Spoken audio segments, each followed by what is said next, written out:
Awesome. Hi, everybody. I'm about to sculpt the zombie. I have, of course, my computer here with my reference material, and I've got several pieces of reference material here that I will be filtering through, as I need them. I want to point out that this one here is a ZBrush model. I'll go ahead and make it bigger for now. But why I like ZBrush models is often they have three views of the same head. So if I'm trying to copy this jaw, I like this jaw a lot, I can look at it from three different angles. So I always look for ZBrush models whenever, and it's about as 3D as you can get. It's better than a drawing. It's not quite as good as a photograph, but it's pretty good. So ZBrush is kind of the way to go. And I'm going to, of course, start by getting just clay onto the piece. And I am just little daubs. You know, 2 or 3 marbles together at a time. That's how much clay I'm putting on. That is going to help me get a nice, even thickness. Is that a new bust? Yes, actually, I bought 2 of these Mosher, David Mosher Effects half-mast busts, and one of them has my skull sculpt on it. I figure that tomorrow I'll probably leave work just a little bit early because being a holiday and all, and what kind of a holiday? I like to let people leave before the roads get bad because people Is tend that to one of start. the holidays I've heard of that's other than Halloween? Yes, but I always like New Year's Eve because I can always get a lot of work done. Hmm. Because I don't like going anywhere on New Year's Eve because of drunk drivers and just makes me nervous. I don't like driving when I'm not a control freak, but I do like to I like to be the worst driver on the road if possible, and that doesn't happen very often when people have been drinking. Yeah. So I'm kind of making a halo around this guy with clay, and that's just going to define where my clay is going. You know, I know that my sculpt is going to stop right there. You know, that's where it's going to live. So, and the bottom of this is curved, which is it's not a problem. I just shove some little clay down here underneath. It's very lightweight. I really like how lightweight it is. Can we? Normally, I have to kind of get my wife and say, "Hey, honey, come here. Let me show you this," and then she has to come into the garage. But if I'm sculpting on one of these, I can just say, I can just carry it in. Say, "Hey, look at this. What do you think? Do these teeth look stupid?" That kind of stuff. So, Can we see the stand that you've got that you have it positioned on? sure. Good question. This is just a simple wooden stand that I believe. I think I made it in the shop, but I might not have made it. Someone else might have made it in the shop. But I probably have about 3 of these. And when you're doing half masks, they're very useful to hold your work at a nice angle. And it's a little bit of plywood, a little bit of I think I use 1x6 on this Cool. because it's hard to get the proportions right and have a good working height if you are laying this down flat and sculpting on it. So I like having a stand. It's also very nice for prosthetic work. Good to Where know. I might only have an ear here that I'm working on for a prosthetic, or I might only have a mouthpiece. And again, over top of it, that's not the best way to view things. It's hard to simulate a straight-on view by looking down at something. Yeah, That'll makes always sense. skew your judgment. So yeah, it looks like we jumped right on with 7 viewers. That's pretty awesome. Hello in YouTube land. You'll hear me like 4 seconds from now, I guess. There's a bit of a delay, but it does not help you if I cuss. You'll still hear it. So yeah, this morning at 5 o'clock a.m. I was at dark hour and I was on the news because they did a little live remote from us because of the popularity of that Krampus is getting this year, and dark hour's doing Wreck the Hall. So that was kind of neat. I was up at the crack of dawn, so I took a nap, and now I'm ready to go for this evening once again. Nice. Good PR for the haunt. Yeah, yeah, it's coming along nicely. I'm not a good PR guy in many ways. I just try to. If we do a quality product, they'll eventually come to us, and that's probably not enough. So I'm not the marketing person. We have people for that do a great job. Well, I still. mostly just talk about haunted houses because that's what I love to do.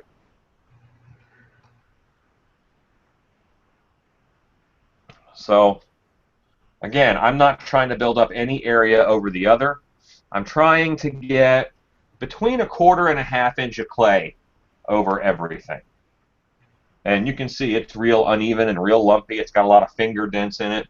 And I'm going to fix that as soon as I get all the clay on. I will rake it out smooth. And that'll show what raking does on a big level, but you also use raking a lot on a small level.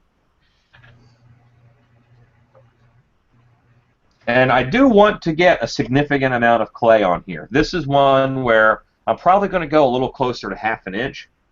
And the reason, it seems a little bit counterproductive, but I'm putting more clay on because I know I'm going to want to carve deeper.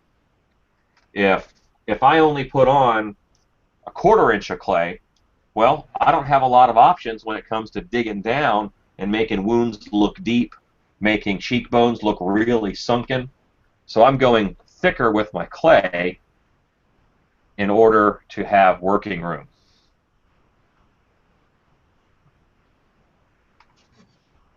To dig down, I took a tour of the Distortions factory, and Mike from Making Monsters. This was, I bet it was 15 years ago. It might have been 16 years ago.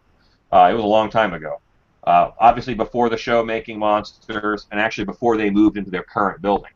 But I remember Mike, their engineer guy, he was talking to me and mentioned I sculpted. We looked at some sculpture and stuff, and he's like, yeah, he was really annoyed by sculptors because he'll make the armature and then they always dig all the way down looking for that depth. They dig all the way down and they hit the middle. And On purpose? What's that? On purpose? Well, you want the forms that you want, and most of the time, if you're making a skeleton for somebody out of metal, it's going to be a little chunky and blocky. And you're going to run into you're just going to run into the frame every now and then. So I remember that annoyed him greatly. So now whenever I do something that I know I have to dig down, I either make a smaller armature, so I have the clay wiggle room, or if it's a mask, I put a little bit more clay on so I can get the depth that I want. Well, the good news is you got that feedback and you ran with it. Yeah, just, it's a little nugget that I hang on to. Okay, I just covered up the mouth, and I'm just going to do just the worst mouth in the world right across here in order to remind myself exactly where the mouth is. That doesn't mean I'm going to put the zombie's mouth there. All that means is that I know where the actor's mouth is. There has to be a way for them to breathe from that spot. So that's a mental note that I am making. He already looks like a burn victim. Yeah, this is whenever you first get it covered in clay, you've sculpted a clay golem. This is Clayface from Batman. It's a they always have that uniform nasty look. Which I'm just using, this is a sawtooth kidney, so I am using it to rake the clay in one direction, which is taking the high spots away, and it's kind of evening it out and just leaving these nice little ridge lines in the clay but it's much smoother than it was, and that immediately tells me, like you see this divot right here, that's a spot where if I'm really worried about it, I need to fill in with clay. You know, and then I can go in this way, and that just smooths out quite a bit. You do kind of want to go both directions if you're looking for smoothness. What's important to my eye is this part of the head here. I want to look at it and not see a big lump on one side that's not on the other. I would rather add that later than be forced to work with it from the get-go if I want such a lump in my sculpture. And there are some sculpts where I kind of let the clay tell me what to do. Like if I'm doing an inbred or something, I'm not going to work too hard to get it real smooth. I might want that texture and the organicness of it being a little bumpy from application. Often I'm okay with that. Now, you might have to mark the nose if you are not terribly familiar with sculpting and anatomy, because while it looks like, well, yeah, that's the bump, I mean, you have to kind of know where the nostrils are, which luckily I've done enough of these. I do. I'm not going to mark the nose, but I did have to mark the mouth. My head's built a little different than most people's. I think every head's a little different. My eyes are much higher on my head. They're a little higher up than most people's eyes. Most people's eyes are in the middle of their face, and mine just a little higher. So if I don't use my face bust for that reason. Sign of intelligence. What's that? Sign of intelligence. Eyes higher up. I think it means less room for the brain, actually. That sounds good, doesn't it? I suppose. All right, so now he looks kind of Charlie Brownie, and now I really want to start looking at my, here's where he's at right now, just so you guys can see. He's pretty much nowhere. But you know what? You cannot mess up a zombie. It's really hard to mess up a zombie. You have to really bone it up to do that. I'm going to take a hunk of clay, and I'm going to split it evenly in half. I feel that that's pretty even. These are going to be my brow ridges. Got to take off the wedding ring.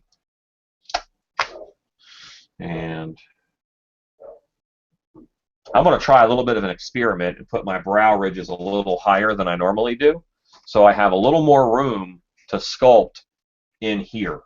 Normally I put them way down here, and I don't have a lot of room to sculpt under them, but I think if I put them a little bit higher up, I'll be able to do more anatomy under the eye.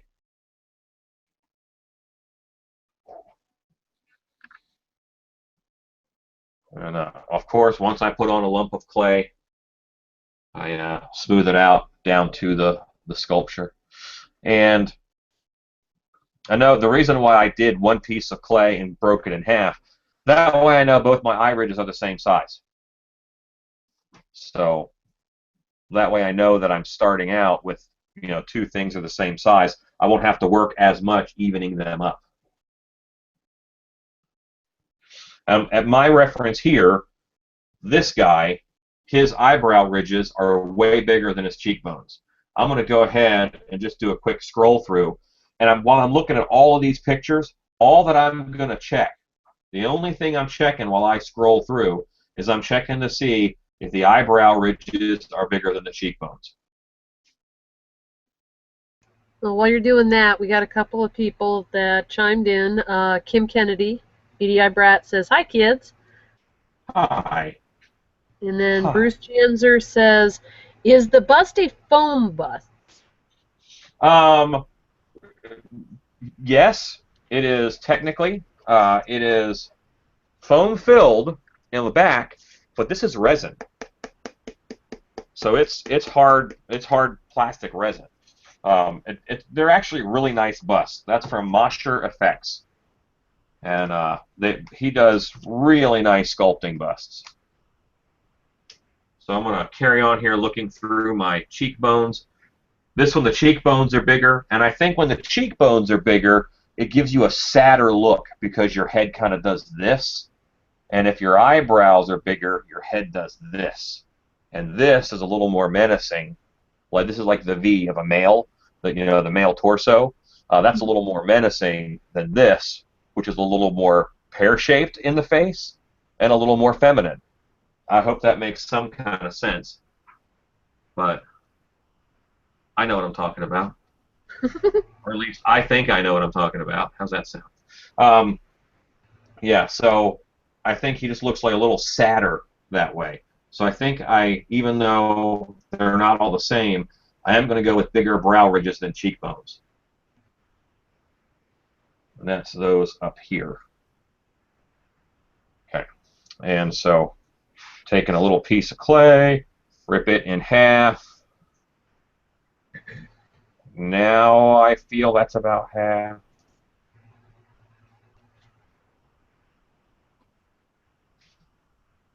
Okay. And I'm looking at how the cheekbones are shaped.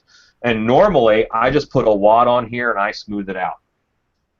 I'm looking at how these are done, and I'm going to try something a little bit different. I'm going to try putting on a triangle. I'm going to put a triangle right there, and I'll smooth that out.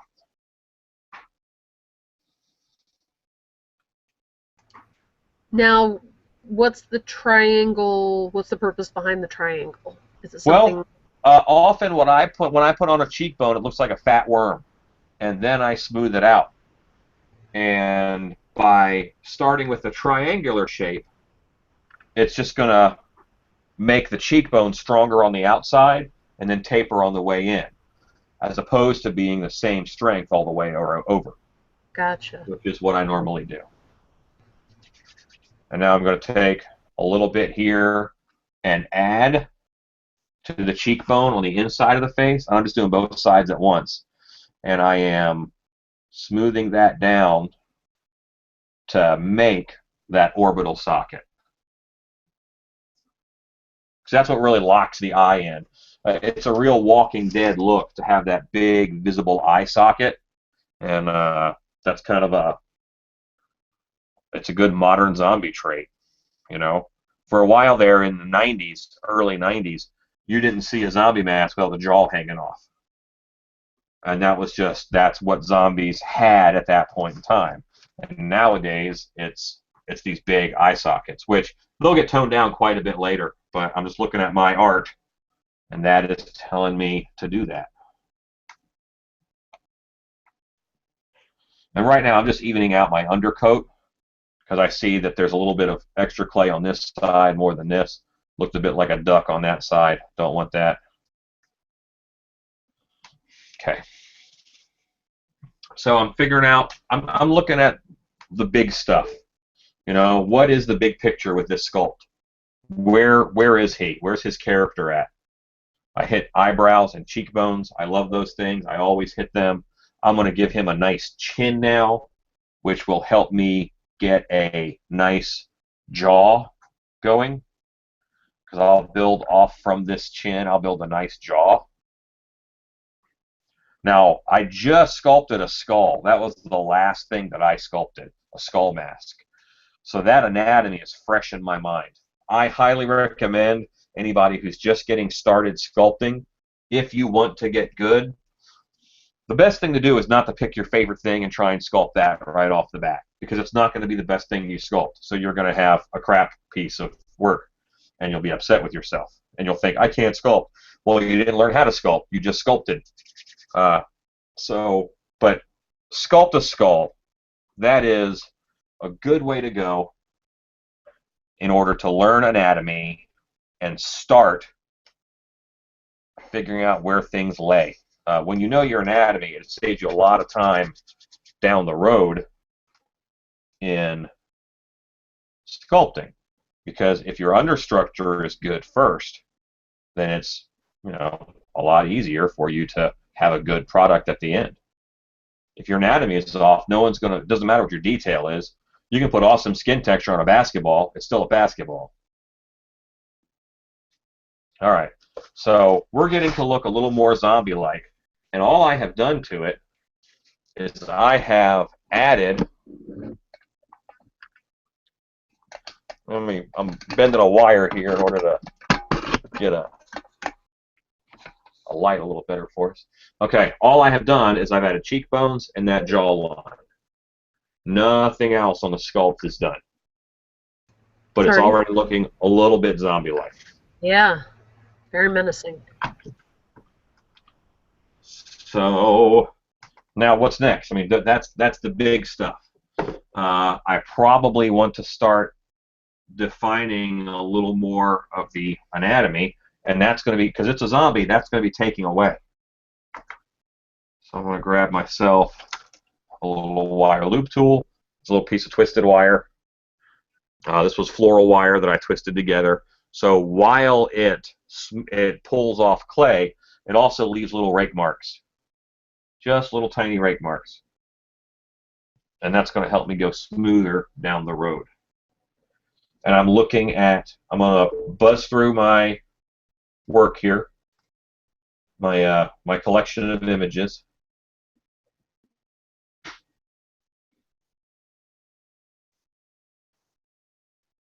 And what I'm looking for now is what's happening with these cheekbones. So I'm just going to pick out a little bit where I was missing in most of these guys. I'm going to start pulling that up towards the nose. It's going to give me a good setup. All right, so I picked just a bunch of zombies that I liked. And because I picked zombies that I like, obviously there's something in the design that caught me. I'm going to go through again. I'm going to look at noses. Nose or no nose? That's kind of a big zombie debate. And so far I see a lot of partial noses. That's a full nose. No nose. Full nose. Full nose. Partial nose. All right, so partial is kind of winning the day, at least in my little survey here. I'm going to grab my clay extruder. It's got the big circle in it to make me some fat vein things.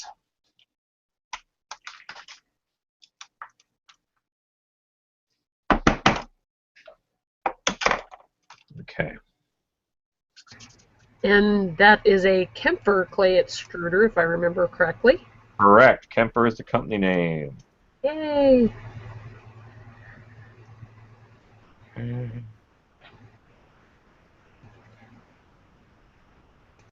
And one of the issues is that sometimes I will take the time to load this tool up and forget what I was going to do with this extruded piece. That almost just happened to me. Luckily, it did not. That would have been embarrassing. But I'm going to take it and put it right here and start a ridge of a rotted nose. So I'm kind of mounting the camera, so I apologize about that, but I want it to be as close as it can be for you. Oh, yeah. Okay? You already got feedback. Shenderhorde said go with the half nose. Yeah, that's what I was thinking. I'm looking at all my my stuff. So I'll have like a rotted stub of a nose. That skull face you did yesterday, I think it was yesterday or the day before that I saw the pictures. Yeah. Very, very cool. I liked Thank the you. nose on that. Yeah, I probably have almost 5 hours in that. I actually spent another hour today just on the teeth. Mm. Just making sure all the teeth anatomy is right. There's, the spaces between the teeth, the angles and the shapes that they are. That's all very important to the design of the teeth. Gotcha. So, and teeth are another spot where a lot of sculptors kind of cheap out. So I wanted to take my time on those and focus on it. That's the most menacing part of most monsters, is their mouth. So I just wanted to make sure that I had that right. So I'm putting in a little bit of meat here inside of the nose that will it's actually chewed up and destroyed.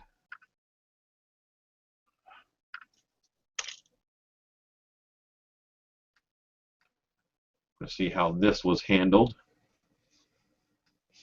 Okay, that's kind of fun. All right, I've got to give some nostrils here. I've got a little pointed loop tool. I'm just going to carve out a nostril. Because the nostril is not going to change position just because the skin is gone. Pardon me. Bless you. Unless, of course, that skin was like knocked to the side or partially peeled away.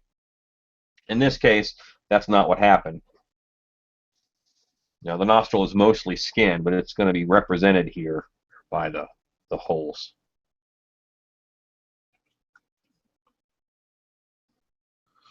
Also, on the skull mask that I just did, I almost always sculpt my teeth individually and put them in place. On the skull mask, what I did was I actually carved them out of the clay that was here. That makes for normally a more closed mouth, and I don't know that I had as much control as sculpting each one individually, but it was an experiment that I wanted to do for myself, so I did give it a shot.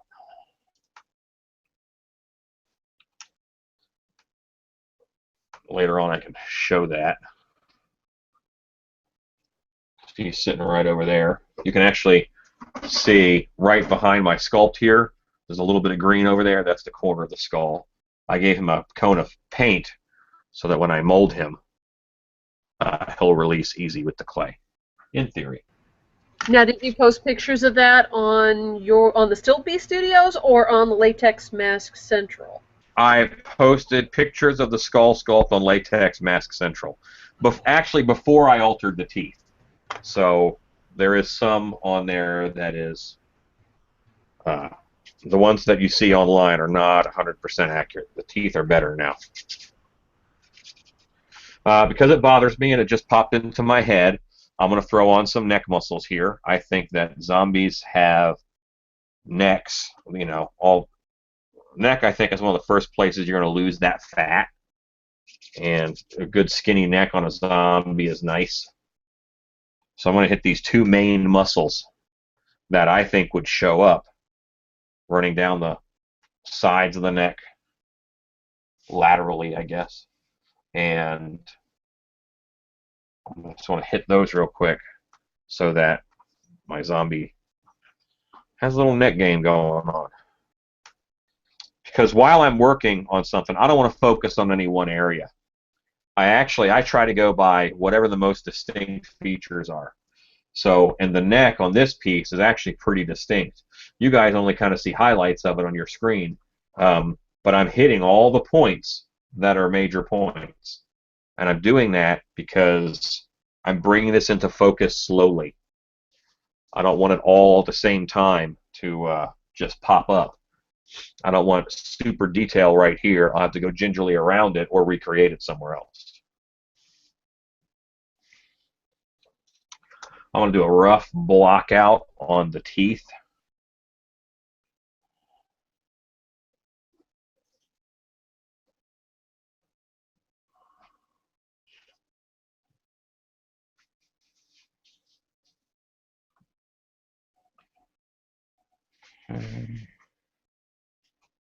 There's a very specific number of teeth in the mouth, and if you mess up that number, everybody knows.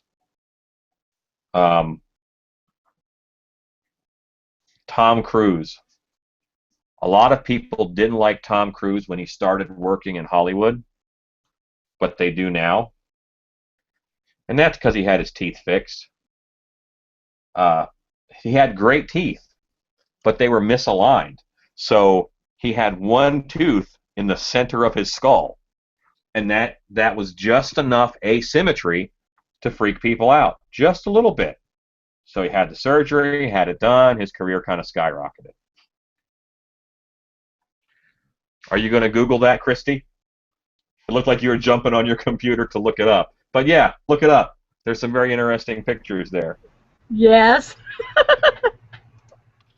But he had the surgery, he had it fixed, and Oh my goodness. But you never thought about it. But Oh. it's just enough to say there's something off about that guy. Wow. It almost looks like he busted his tooth out and had to have it replaced. Just right in the middle. Yeah. It's like he But tried to yeah. hold a conversation and all you can do is look at that tooth. Well, only once you mention it. But if you just saw a picture of him, if you just saw a picture of him, there would just be something off. They even have pictures of when he was little. Yeah. That tooth. Yeah. So if you want people to be really mean to you, just get famous. That'll do it. Nice to be rich, but everybody calls you a weird tooth freak. So it's kind of a payoff. A trade-off, I mean, not a payoff. All right, so I did something I did not want to do. The reason why I started doing these teeth a little lower than I should have is so that I would make a gap in the mouth for breathing. Uh, so I did not do that. So now I'm going to take out some clay here, and I'm just going to slide these teeth up. There's some great anatomy that happens above the teeth, but before the nose, especially on a zombie, where your gums are kind of exposed. It's that withering up that the skull does. It makes all these nice sockets for the teeth, but at the same time, it makes all those nice sockets for the teeth, but it is the skull. It's not teeth. So I'm going to try to just move these teeth up by taking them out. I'm going to use my wire loop tool in here and just go behind them and in between the other set, and I can pull that set right out. Man, I'm going to bait you with no teeth. Okay, so I'm going to make a little room here.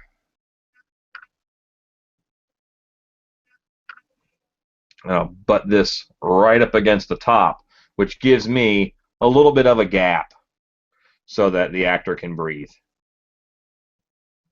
You know. And have I got some repair work to do? Well, absolutely. But I didn't have to recarve all those lines. And I just Tom Cruise this guy. Man, He's very self-conscious about his teeth, apparently. Tom Cruise? Yeah. Why do you say that? Well, when the dentist who treated him said that it was a huge event whenever he had anything done, like a new veneer or whatever, his entourage would come to the office, they'd bring a lighting technician who would set up studio quality lighting so everyone could see exactly, both exactly, how his smile looked on camera and that the tooth color matched perfectly. He probably had insurance agents to please. When you have a mug like that, that's worth that kind of money, you have, other people's skin are in the game, not just your own. So yeah, he probably had to do that. Yeah, wow. Yeah, you're right. Teeth really do make a difference. They do indeed. If something was just a bit off about him before, and now it ain't. All right, so I want to kind of go in my own direction with this sculpt a little bit. Um, I have great resource material. It's awesome. But I think I want to kind of break his jaw just a little bit and cant this lower jaw just a touch. Not hanging down, not a lot of gore, but I do want to have a difference. So I'm going to take a little wire. I'm going right down to the sculpting bust. And it's only disconnected here on this his left side. So I'm going to leave it connected over on the right-hand side.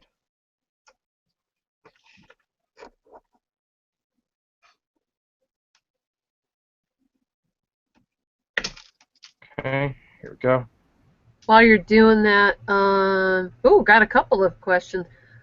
Oh, if you were to have a zombie with maggots, would you sculpt the maggots on now or add them after you pull the mask? It's a good question. That depends. Am I making one of them? If I'm making one of them, then I would most certainly add them on after. But if it's something that I'm going to produce for a trade show and I want to sell 50 of them, I'm going to put them in the sculpt because while having them, would be a little more realistic, adding them on after, that'll be really time consuming. So as a person who often has to make a lot of something, it depends on how many I need to make. So I'm kind of packing in. I've got this jaw broken now. It's attached at the right spot here, and I've slid it down. I built all the anatomy correctly, and then I shifted it. That's an important thing to note. I didn't just try sculpting it that way.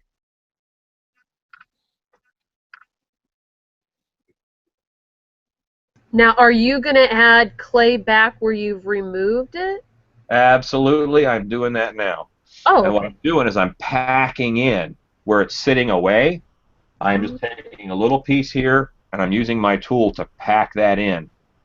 So it's still right up against the sculpting form. Logan Roush says the Tom Cruise tooth discussion makes me want to watch The Outsiders. There you go. I think Legend, he also has the bad tooth. Oh, Because he's very young in the movie Legend. And I think it was right before Days of Thunder he got it fixed. So maybe even Top Gun. I know way too many Tom Cruise movies. I like the Mission Impossible series. I think he's a good actor. well, it looks like he started to get it fixed. No. Wow. Wow, you're right. Boy, that they show a picture of him in Legend and very, very obvious. Yeah. Sorry if you can't look at Tom Cruise the same way. I apologize. But tooth placement is important enough where the internet is kind of a buzz about Tom Cruise's funky tooth. They got some good pictures on here. So I now have where this jaw is separated over here, and I just want to make a note over here. I'm not going to sculpt a lot of detail, but I'm going to make a note to show some wounding and some damage up here that will, kind of show this was ripped away. And I'll figure out what that anatomy in there looks like. Because I'm going to have a surface texture, and then wherever it's ripped away, I have to have an interior texture. So. Now, Lon Chaney fan says, when I corpse skulls, just making the jaw hang a bit crooked makes it look more realistic. Yeah, I mean, there's some tendons and stuff that just go away, and they're not going to do as good of a job when they start rotting. So I'm looking at my reference material, and the next big body form that I noticed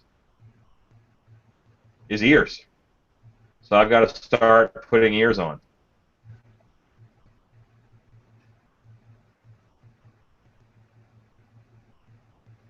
And what's telling me to do that is I'm bringing it into focus slowly.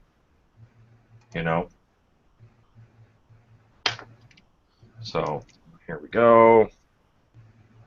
Ear placement's pretty important. You can change how intelligent a creature appears by making the ears a little bit lower. It gets a little dumber. If you move them a little further back on the head, they look faster.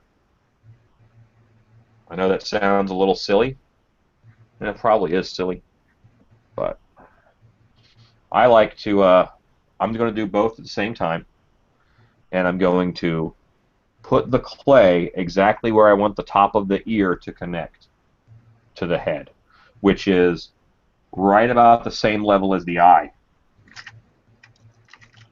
If you can look at the corner of my eye, and run it back, it's going to sit pretty level with the top of that ear where it connects to my head.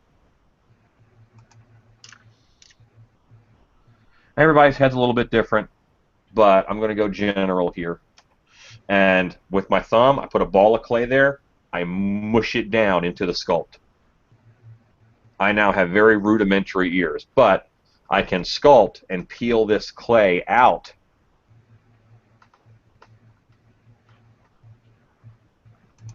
And now the bottoms, this is not the ball of the ear.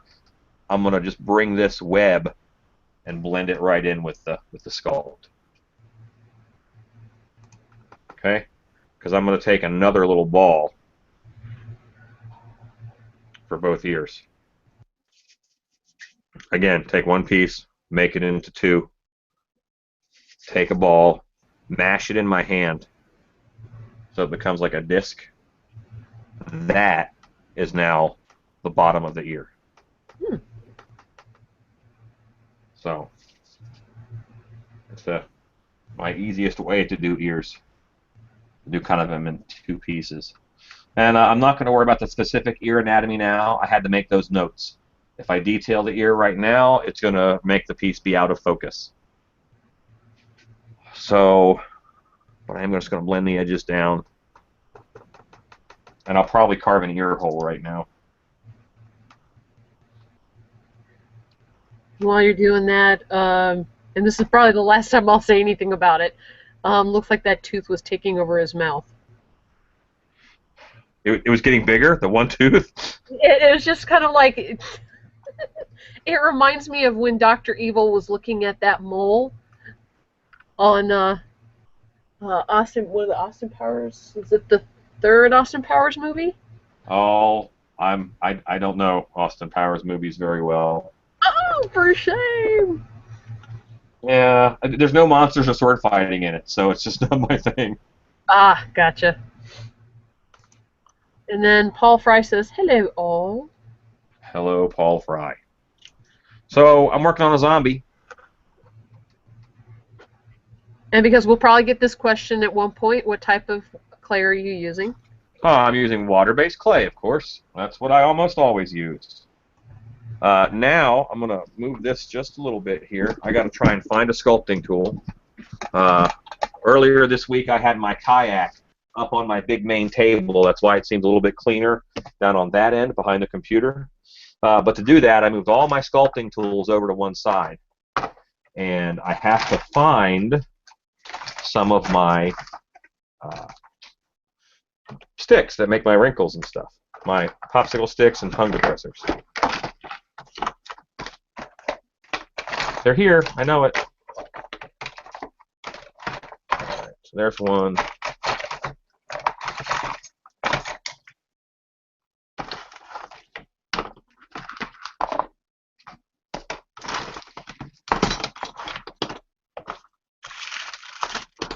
All right, so I need to make a couple, but I have my tongue depressors right over here. These are very, very handy tools to have. I have a whole big cup of them. And they're cheap. And they are cheap.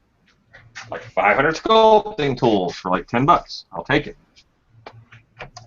And because I want to do some nice sharp wrinkles right now, I'm just going to cut a nice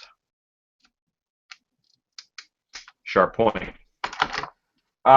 It's kind of an unwritten rule of mine where if I'm doing organic stuff, I want to use organic tools. So for skin textures and stuff, I like wooden tools more than metal tools. But I know that some clay, you just have to deal with what you can because the clay itself is so hard.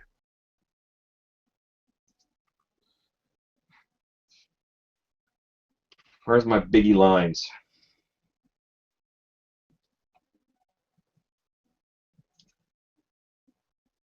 Just looking for the big stuff that stands out. I'll make it make sense later.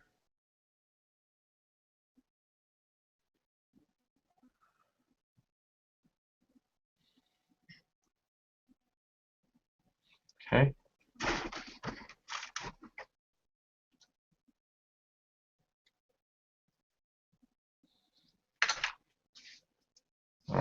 So I'm going to go ahead and brush this sculpt out a little bit. That's going to smooth out a lot of my ridge marks. It's going to smooth out a lot of these big, heavy lines that I just put in. And it's going to blend all of the little chunks that I put on together better. So I'm just going to get a brush. I'm going to spray it with a little bit of water. I'm not worried about working dry right now because I'm in a very early stage of this sculpt.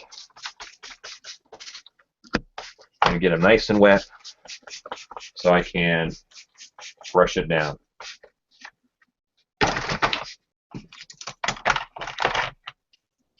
And this time I'm going to use a big brush. Normally I use the 1-inch chip brushes for almost everything on sculpting. I'm just going to go with a 2-inch chip brush because I'm also kind of moving this clay around. I'm making all these shapes go together.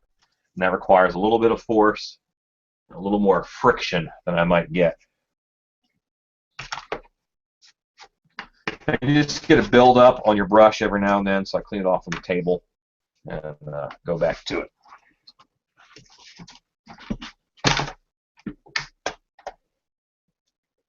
Oil-based clay, I don't think there's any oil-based clay soft enough where a brush like this is going to do much good.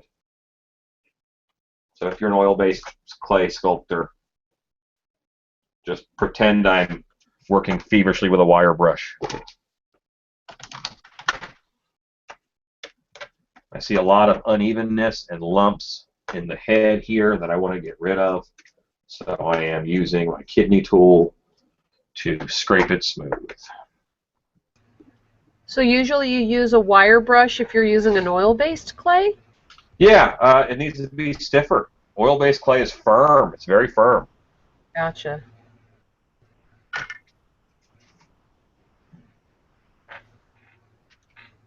All right, so I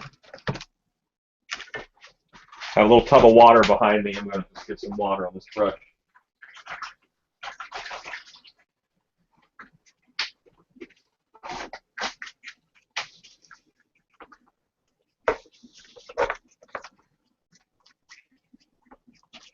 So I tend to make my brow ridges just way too heavy.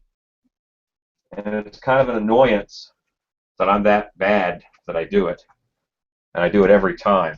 So I'm probably going to focus next on calming down my brow ridges.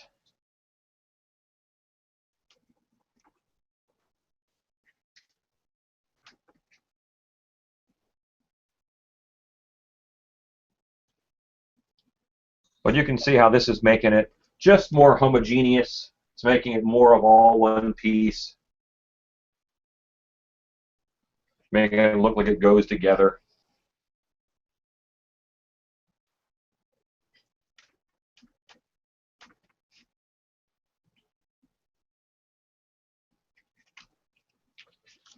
Okay, that is now About oil-based clay now. So if you use water to add more liquid back into the water-based clay, I know this is going to sound retarded, but can you use oil to kind of work with oil-based clay? while that makes perfect sense, no, you use alcohol. 99% alcohol. Your logic of thinking was not incorrect, but that's not how the world works. Okay. I just Not a lot of cold plants. Okay. I just propped up my sculpt a little bit so it has a little bit more forward look to it. Now I'm going to take my big loop rake tool, which has the bigger teeth on it, so that I can change these shapes. I'm going to get these shapes a little calmer. I got them on there. Now I'm going to bring this into focus just a little bit by toning down some things. I'm going to tone down these brow ridges for sure, because I know I overbrow. When you're sculpting prosthetics especially, if you go too thick, you can't act through it. You know, your face has to work very hard to move all that foam. So You know, so a lot of the times less is more. You know, you don't want to have that much on there. Just get enough to tell the story. Just have enough on there to get that character present. And then hope the actor can do their job to get more. All right, so this tool here, I'm going to use, well, as soon as I got to put a little more clay. Here's my eyeball, and I want to bring my clay a little closer to it.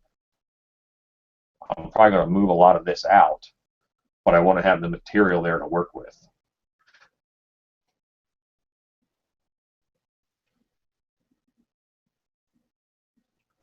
Because the next thing that I have to do is some kind of lids and maybe eye bags, you know.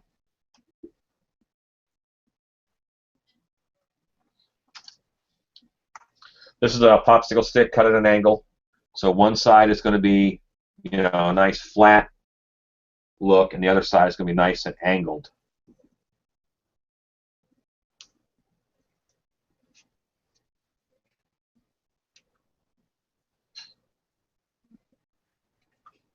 And this is me getting a chance to sculpt here under the brow ridge because I raise my brows up a little bit more than I normally do. And I know that I do want to change a couple things with how these go, with how this looks. So I am going to alter my brows a little bit, but I am glad that I started with them up in that position. What I have done is I have pulled a bit out of here and really worked this so that I have a nice top lid, or just the muscle that controls that top lid is now in place.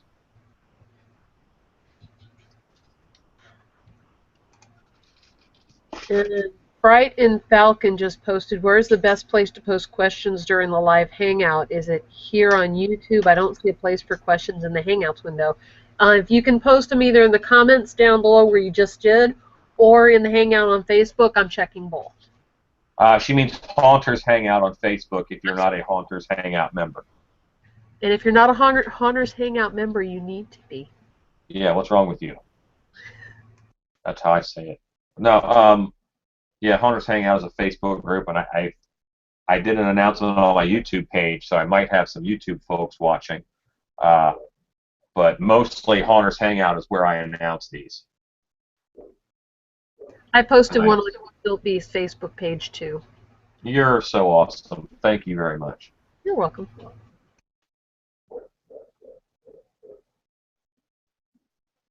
Okay.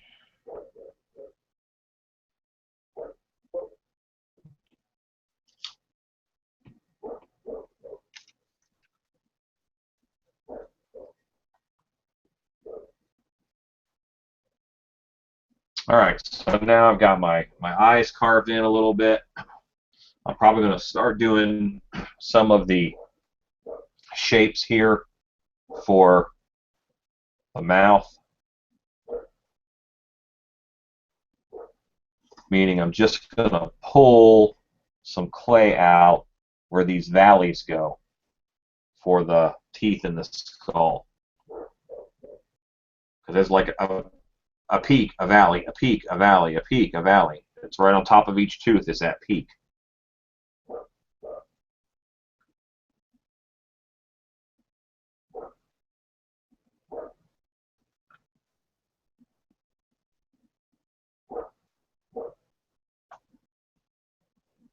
Okay, so now I have those areas designated.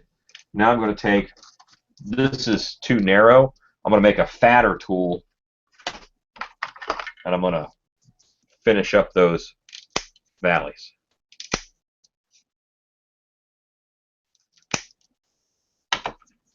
That's a nice point. I'm just going to use the bottom that I dug out as a guide, and this is going to help me 45 and bevel those corners just a little bit.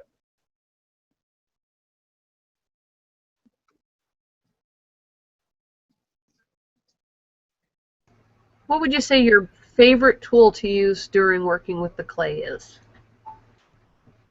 My favorite or the most useful? Both. My favorite is the wire clay cutter because it's like a garrote. It's like a wire, and I got two handles in my hands. And whenever I cut a piece of clay off, I pretend I'm an assassin strangling somebody with piano wire. So that's probably my favorite. But with a sensible answer, a rake tool, just like this guy. He's on the bigger side, so a smaller, a wire loop is probably one of the most useful tools you have. Gotcha. So now I'm going to use the end of this popsicle stick, the normal standard round end of the popsicle stick. I'm going to push it up to make my gums. It's already got that rounded shape. So I can just place it on here and roll it left and roll it right. And it makes the top of a gum.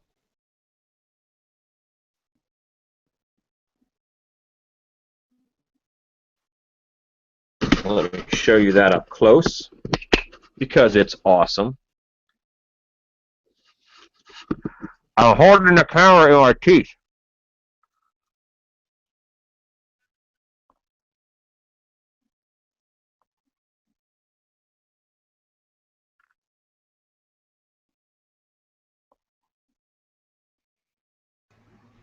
That is very, very clever. Yeah. And for fingernails and stuff, I use that one because it's bigger. That's a tongue depressor. Hmm.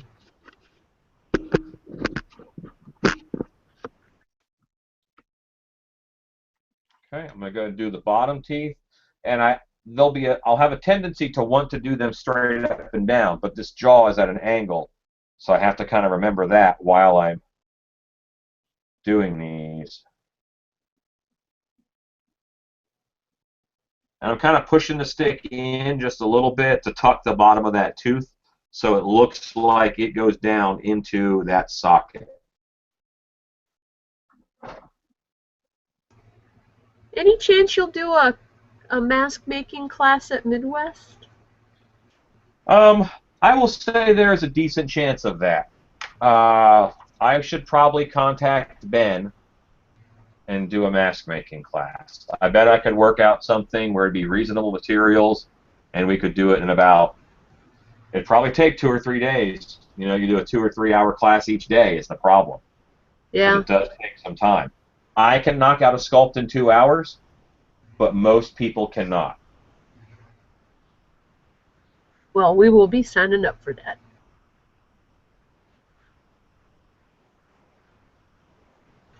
And I'm just going to pare down here on the side of the nose my wire loop tool to give the nose a little more drama and to kind of help establish that middle of the face. Little bit of depth. Okay. Now, here's a good question for you. All right, one of them you'll probably be able to answer right away. What type of clay do you resend? I guess that's suggest, I'm guessing. For beginners, water-based or oil-based? Recommend. Ha! Also, is there a specific brand of clay that you prefer? I recommend water-based for beginners. The downside is it could dry out and crack on you. That's the downside if you don't finish your sculpt. But beginners are excited. Beginners are really kind of starting, you know what I mean? So I think that the beginner is going to work on a sculpt for a while and stay at it. Whereas if you've done it for a bit, that's when you might work on it for 2 hours, leave it alone, and then come back to it. So you can keep it from drying out on you if you, finish your sculpt. So you can mitigate that just by wanting to sculpt. And water-based clay is easier to move around. If it's going to take you 30 seconds to make a ball of clay, your hands cannot work as fast as your brain. That happens to me in water-based clay. In oil-based clay, half the time I'm trying to warm up a little piece of clay in my hand, and I have forgotten where I wanted to put it by the time it's ready to be worked and put on. Now you can, set up a light table or set up a light box. You can set up a crock pot or a toaster oven to keep your clay moist, to keep your clay warm, which means it's soft. That's great. But if you don't have that, you're going to be working some clay for a while. And some people like that. It gives them time to think. My thinking's done. I want to get to work. So I guess I'm saying I recommend water-based clay. It's also easier to work. And because it's easier to work, you're going to feel more accomplished, like you got more done. And I think that feeling of accomplishment is one of the things that'll keep you going. So oil-based clay, the monster clay, it's great stuff. And you can get real good detail with it. But I think it's at the expense of speed. And I is a fan of speed. So hopefully that was a long answer to an easy question. Was there another part of that question? Because I think I only answered one part of it. No, it actually was both parts of that question. Oh, is there a specific brand of clay that you prefer? I didn't think there was anybody that really kind of... Well, white stoneware is a good clay for water-based clay, but it's not a brand; it's a type.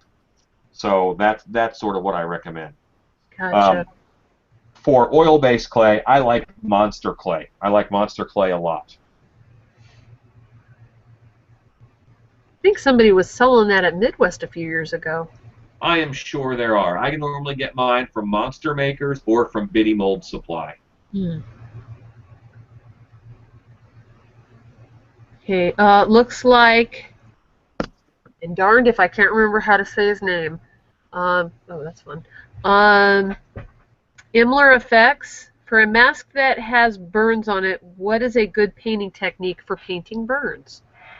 For painting burns, I really like dry brush. What you do is you do your darkest color. You paint the whole thing your darkest color.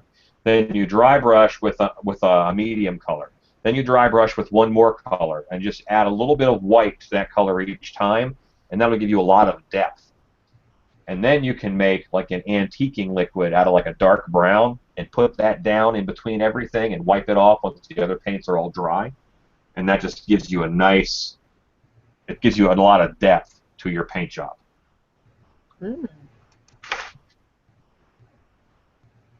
Oh, and Roseblood77 says, "Yay, I made a live stream. Love your feeds."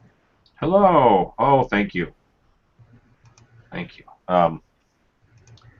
These are, granted, they are less work than making YouTube Wednesday videos because I don't have to edit, but it is a lot faster just to sit down and sculpt without having to set up the camera. Not that, I don't mind, but if I only have like an hour or so, probably not going to set everything up.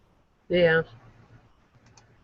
And then, I'm going to butcher this name. Bunai G. O'Catcher says, "Very cool trick with the popsicle sticks on the teeth and gums." I agree. Yeah, it's a good way to do it, I think. All right. I'm nowhere near texture yet, but I do have to start making some textural decisions. And I'm going to make some notes as far as what I want to happen where. So on this side, I've got a lot of sinew kind of happening in here. And I'm going to, I moved my paintbrush. I'm going to go ahead and put a couple tendons in because I think you'd see them. Because I just got to make them with my extruder here.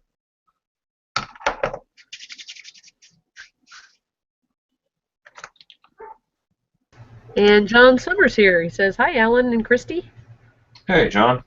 So you see me using the extruder a lot. Could I roll out a noodle of clay between my fingers like spaghetti? Absolutely, I could. I could roll it out. But my hands will dry out the clay. My hands will wick moisture out of the clay, causing it to crack. If I do it this way, I could never get one this long with my hands because my hands would pull the moisture out, it would crack, and it would break apart. So that's why I use the extruder. The less working I do with my hands, the better.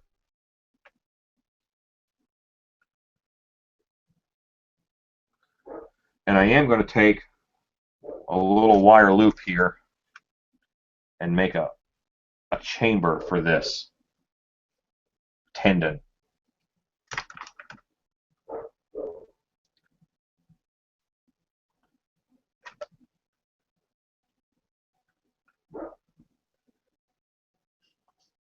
Okay.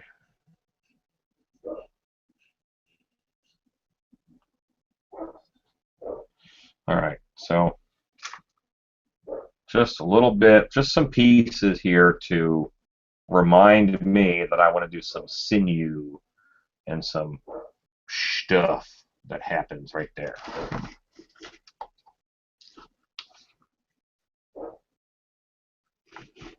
And I'm looking at it just like you guys are looking at it and saying it's funky. I'm doing the same thing. So take my big tool here. I'm just going to rake out these brows. I know that's an area where I go heavy, so it's an area that I want to kind of work on to smooth out. What am I at time-wise here? I'm an hour in. I feel pretty good for an hour in. Zombies, you really can't screw up a zombie. It's tough. You can screw up anatomy, but as far as making the zombie goes, every little flaw, every little ding becomes a wound, and just you can story your way out of a lot of sculpting mistakes and issues.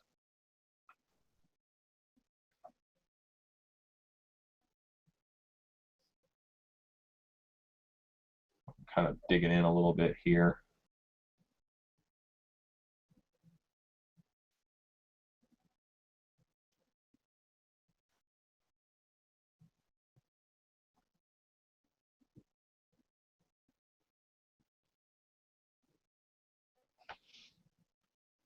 Okay.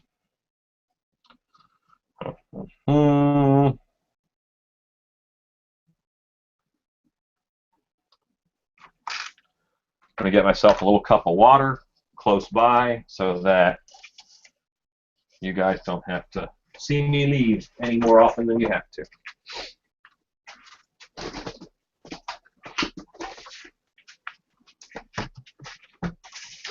Once again, I keep buckets of water in the shop so I don't have to move messy work back and forth through my kitchen because my wife will punch me, and because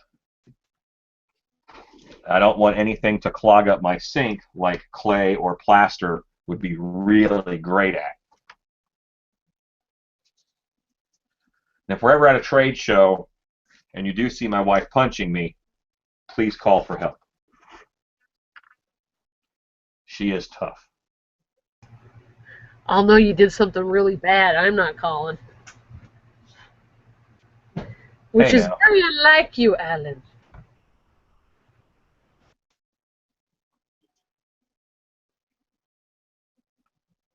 So lines that you carve in look really great when you first put them on because they're so bold. But then sometimes when you go over them and you smooth them out with this, you just make them subtle enough to be believable. And that's really why I like brushing down with water to make everything, it all becomes friends, you know.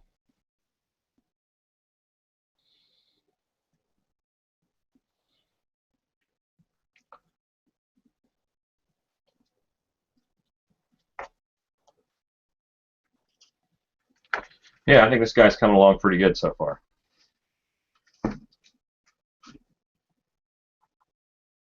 And if you need me to move the camera at any time, just let me know. I'm trying to keep it in a good spot, but I realize that I'm kind of bouncing around work-wise. Well, thank you for moving. It actually looks a lot better in the direction it is now. Well, yeah, it's a little more straight on to you at this point.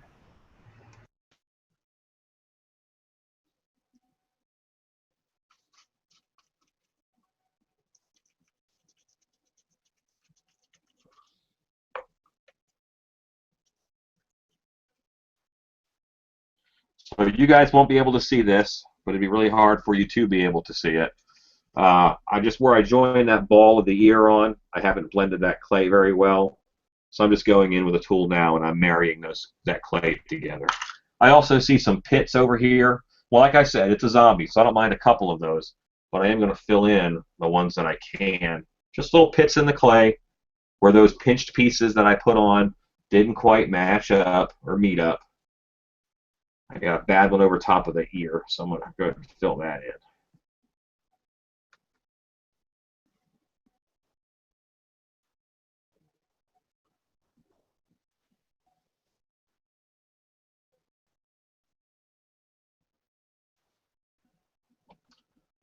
So yeah, I really like these busts from Monster Effects, the half mask busts. They're pretty nice.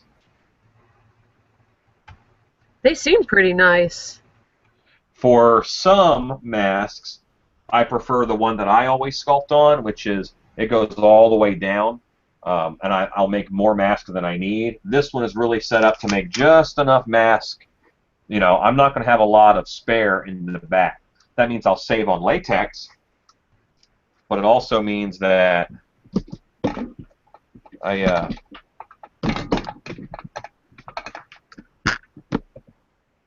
will save on latex, but it also means that my sculpt has to run all the way down to this edge, and I can't feather out my sculpting. All right, so I want a square end on one of these, so I'm going to cut one of these square.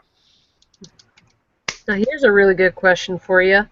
ImlerFX asks, I've been looking at a product called PermaWet. Do you use this? I do not use PermaWet. I use Future Floor Wax, which kind of does the same thing. I use Future Floor Wax for a lot of saliva and things like that. PermaWet is great stuff, and it does get a little glossier than the Future Floor Wax does.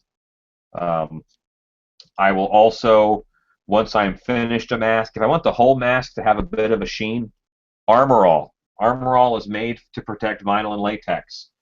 I use Armor All on my masks quite a bit. It's a good protectant and sealant for them. So I am taking this squared off piece and I'm just running it along the edge of the sculpt to clean up the edge. And I also missed a question from Kim. When sculpting a half nose, will the nose on the foam limit what you can do? It's a really good question. Well, anytime I want to put a person inside of something with no nose, it limits what you can do because a person has a nose. Someone's going to be inside of this mask that has a nose. If I don't use the form with a nose, I'm kind of just being a dick to that person because it's going to mash their nose up. So yes, this form has a hard nose. It is right in here. And while I do have, you know, that nose is in there, I'm not sculpting anything deeper than that nose. That's a hard stop for me. I'm going to go to a smaller brush and get it wet. And actually, I'm going to brush out this nose piece right now. I get this meat inside the nose looking a little nasty.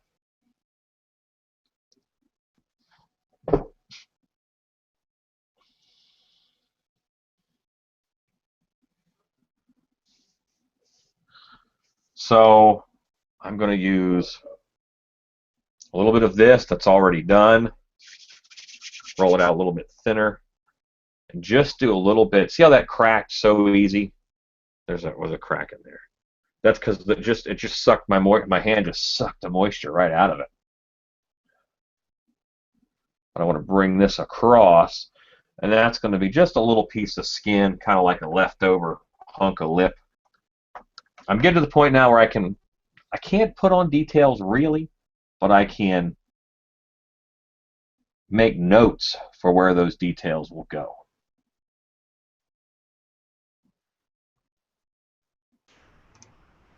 Well, you're bringing out the questions. Lon Chaney fan, are you going to make the mouth wide open or make a slit at the top of the inside of the mouth? Anytime that I have depth, the teeth are here and the open mouth is here. I don't want to cut out right here. I want to cut out this area in between the teeth and the weird matter inside the mouth. Because looking straight on, you won't see up into there to see that hole. I'm going to cut it out here by the jaw. I'm going to cut a little trench out here. I'm going to cut a trench out here. And that'll be plenty of breathing for this mask. Oh. I'm Okay, big and then, on breathing. I want actors to live and stuff. yeah, you don't want to prop them up and make them a prop. Right. I have options for that. And then J. Davis asks, how much larger should you sculpt the mask knowing the latex will shrink when it cures? It shrinks 10%. If you 10 to 15%. If you are sculpting on a mask form and you build up half an inch of clay, you'll be fine. Some folks go 1 inch of clay. Some folks, I don't like a huge mask. I think a mask should be a little bit tight, so it's form-fitting and now I have a giant head, so that's a little bit easy on me. A mask tight on me is normally loose on somebody else, but still, I think that if you go half an inch, you'll be fine. You're looking at 10-15% shrinkage, so I think you're okay going half an inch of clay on a bust that's human head size. And then Kim BDI Brat says, so would you turn your actor into Voldemort if you don't allow for their nose? You know what? Your head won't fit in. Or your head will fit in, but it's going to push that no-nose out, and the whole thing's going to look rat-faced. Because then instead of the cheeks being flat, they're going to be pushed out because they're following where the nose is going. So you have to make room for that in your piece. All right, I'm going to start chewing out little bits of this in order to get, I'm going to say detail, but I'm not even at detail yet. I'm still on forms.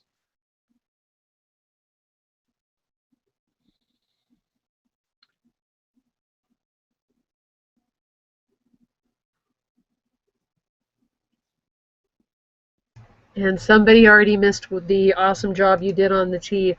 Ghostface Kid 101. I just got on here, so I don't know if you've talked about this or not, but what's the best way to sculpt teeth? Is there a trick to it or something? Well, Ghostface Kid, back it up, son. We already talked about that. Yeah, you can just rewind and watch a little bit. Normally, I sculpt my teeth individually. It looks like this time, like I did on my skull, I have carved them out of the clay that I put in place. So, I'm doing something a little bit different and out of character. Normally, I would sculpt each tooth, and I'm okay with that scenario. But I'm also okay with carving them out of the block now. You just have to work a lot harder to get your forms right. Okay, and what you see me is picking a lot of holes in there. I'm going to calm that down a lot with a brush and some water here. Because right now all those edges are really hard and firm, and I'm just making them soft and melty because it's going to be much more like skin texture than it will be. But it's still forms. I'm not in skin texture yet. I'm not doing pores or anything. These are big zombie divots. And here I'm just going to lay a dry brush on to suck up some of that water. But you can see that softened it down quite a bit.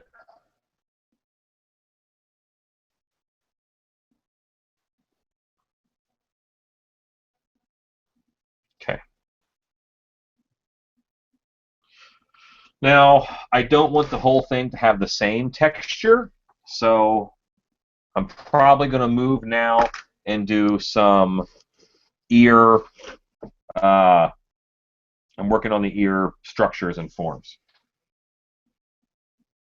using my wire loop. I've got a hump right here. You guys probably can't see it, but I'm going to take that hump away. That hump goes away. I'm going to kind of smooth out the inside of the ear here. I'm going to carry, because where my thing joined, where the ear that I shoved on there joined with the head, I am actually carrying it deeper than that point to make that ear really marry into the rest of the head.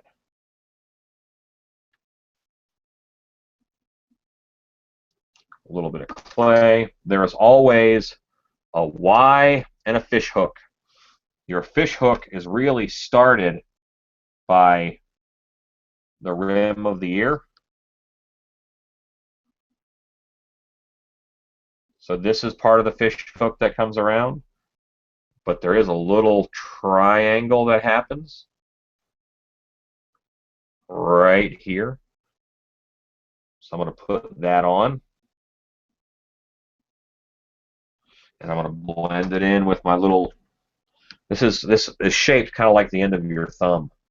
You know, see how that's my thumb right there, and that's like a little tiny version of Alan's thumb. And I use that a lot to blend in my pieces.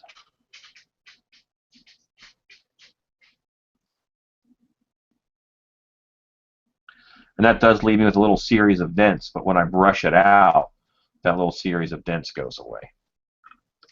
I'm going to pull up a reference that I always use for ears. I just keep it on my desktop.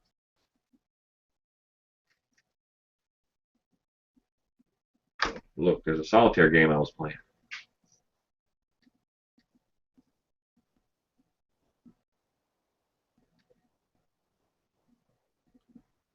So this is the fish hook and the Y, and hopefully you guys can see that.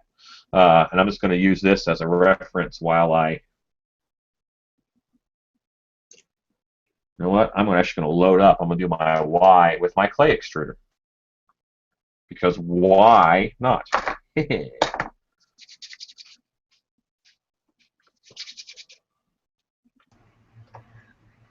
had them on Amazon for $12.99 with Amazon Prime. I got the last one.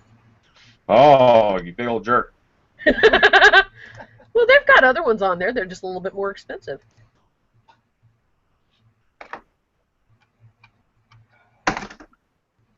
Okay. All right.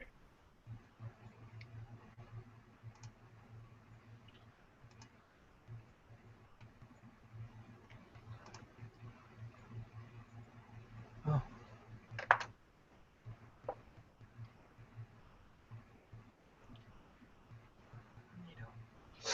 That's a Y in that ear. Oh, shizzle. So now I just have to marry it in. And by marry it in, I mean mash down the edges so it all blends together.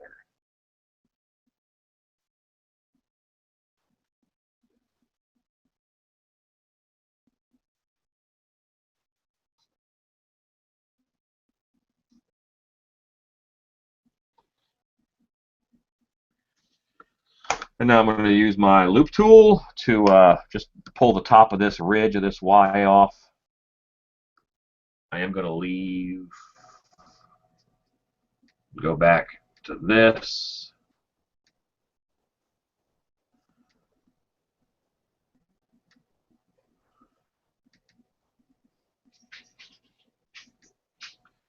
Yeah, I think you asked what my favorite sculpting tool was a while ago. I'm going to have to say a computer or Google image search. You guys can see how often I use it. This is a mound of reference material right in my hand. True. And reference material keeps you from making Charlie Brown zombies.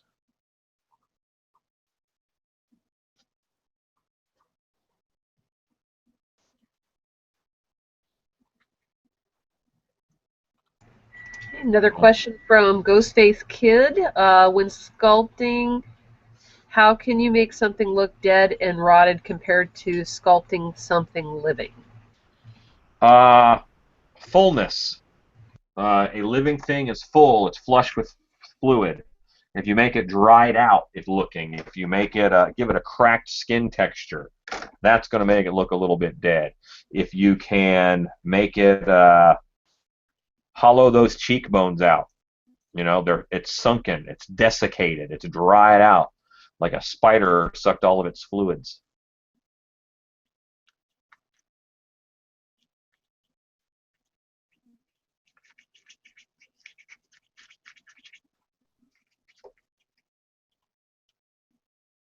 Okay. All right, so that ear now has enough structure. I'm happy. I'm going to flip this guy around. I'm going to do this side.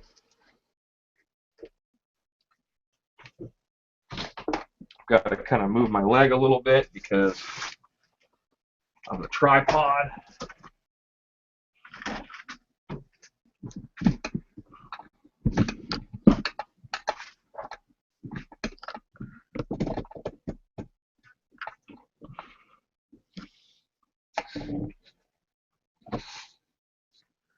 Okay.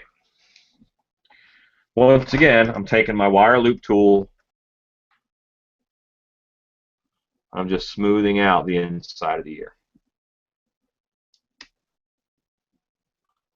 I am making where it joined up go into the head a little bit more.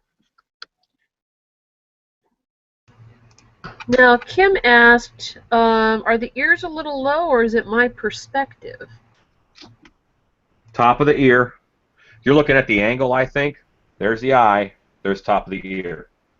So I am pretty darn close.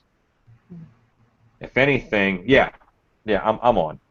I was going to say I might be high, but I also have the advantage where I know where the ears are on here, and I'm right on top of those ears. Gotcha. And Jay Davis asked, I know you do a lot of work for the haunt industry. Have you ever considered coming out with your own line of Halloween masks? I will. That's why I'm making all of these. I'll have them at Transworld. Now, I'm not going to have. You're not going to see them in spirits. You're not going to see them in Halloween stores because I'm only selling to haunted houses. So I do a lot of work for the haunted house industry because I like the haunted house industry. It's my industry. So that is who I make Halloween masks for. There's my little fish hook tip on there that happens inside of the ear. I'm going to do a little bit of that Y right here. A little tiny piece to finish off that Y.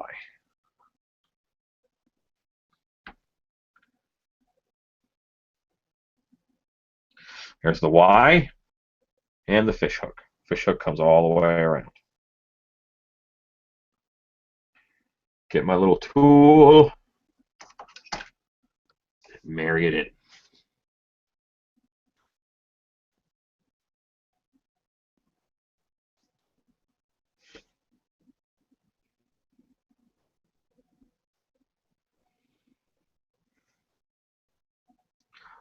So, yeah, I talk about ears a lot, but ears are kind of a big deal. Everybody's got them. Everybody knows what they look like. Have you ever made a mask without an ear on it to make it maybe look like it's been ripped off? Yeah, but you kind of, folks can tell that you just didn't want to sculpt an ear. One of my favorite artists is Frank Frazetta. And Frank Frazetta did fantasy art in the 70s and 80s. And, he did a lot of the Conan covers, a lot of sword fighting and monster stuff that I like. If you ever seen Conan with a girl wrapped around his foot, that's Frank Frazetta. Well, he hated painting feet. So if there was any way, it's pretty often the feet would be hid by there'd be smoke whirling on the ground, and that's hiding his feet. Or he just killed a dragon, and the tail is curled around right in front of the guy's feet. So he hated doing feet, and it didn't really detract from any single painting, But when you look at the body of work, it's like, wow, he really hates doing feet. And I don't want to be the guy that hates sculpting ears. You just have to do them right. There's something you got to put a little bit of time in. So what is the thing you least like to sculpt? Um, Teeth is probably the hardest. I think teeth is the hardest thing to sculpt. If I could, if I could have a like a plastic jaw set that just fit in each of my masks, I would gladly do that. Because teeth are such a big deal, and they're very hard to get right. Does somebody sell that plastic jaw sets? Well, there's dental distortions, and they're $20 a pop. Oh, My issue is someone has already sculpted that. So if I put that in here and I molded that piece, I'm stealing their work. So I don't like doing that per se. Now, pumpkin teeth, I buy so many pumpkin teeth, I am fine with plugging them into a sculpt and molding it, and that little bit of plastic that shows, you know, it's a pumpkin tooth. Did I technically steal that sculpt? Yes. Do I feel very bad about that? No, because I buy cases of pumpkin teeth every year. And I use a lot of them on projects where they just stay in that project. So the pumpkin teeth, you know, yeah, someone sculpted it, but it's not like it's a special effects artist who's, you know, struggling to get by or anything. with as many Pumpkin teeth. pumpkin teeth as you buy, I'm sure they don't mind. The pumpkin teeth guys are pretty awesome, actually. So, and they love seeing pictures of masks and stuff that I make. My deranged masks, when I make deranged masks, I use a lot of pumpkin teeth on them, and I sell a lot of those, which is why I have to buy the cases and cases of pumpkin teeth.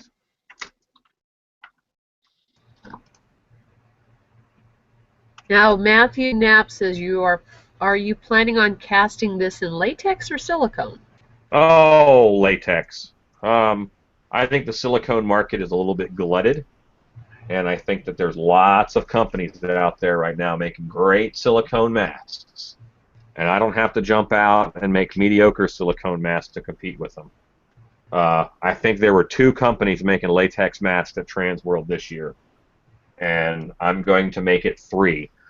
Not necessarily because I want the money that it'll bring in, but I do want the market to have good latex masks, because that's still the standard, tried and true in a haunted house. I think is latex masks. When I think haunted houses, I think of latex masks. Plus, they breathe a little bit better. You know, I like them. You know, I like latex masks quite a bit. I'd rather wear that than a silicone mask, because they're never really fit for you. They're about 1/10 to 1/20th the price. That's got to be on the good side, right? Yeah. And I have a hard time handing an actor a $600 mask. That's understandable. Indeed, Chavez says you're becoming quite the accomplished sculptor. Thank you. I am working at it all the time. And I didn't start these hangouts because I think I'm awesome. I actually started them to get people to say, oh, well, if that idiot can do it, then so can I. You're not an idiot, you're brilliant. Oh, it depends. I certainly have my moments. You're an artist. You're your worst critic. Well, I'm not my worst critic. I think I'm better than some folks do. But yeah, I do. I try to honestly judge my work. I never buy your own hype, you know? Mm. If I can avoid hyping, I will. Yeah. It's a good character trait when you're humble.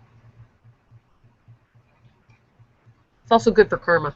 It's a goal. I mean, there's sometimes I'll knock something out and I'll say, damn, I'm good. That did nice, you know. But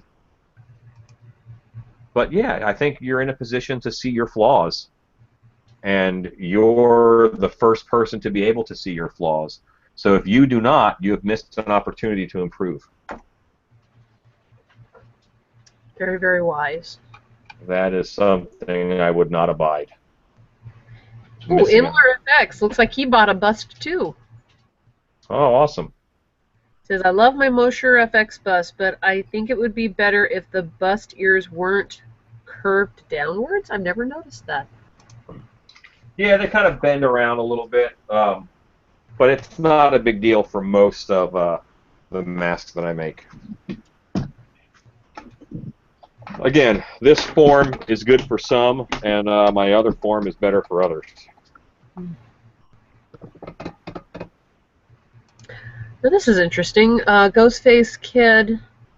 I know that this is a little bit off topic, but when sculpting fabrics like scarecrow masks, what's the best way to get the burlap or fabric texture on the sculpt? Ooh.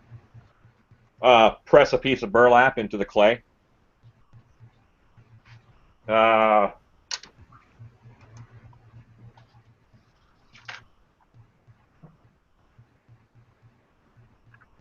Looking good.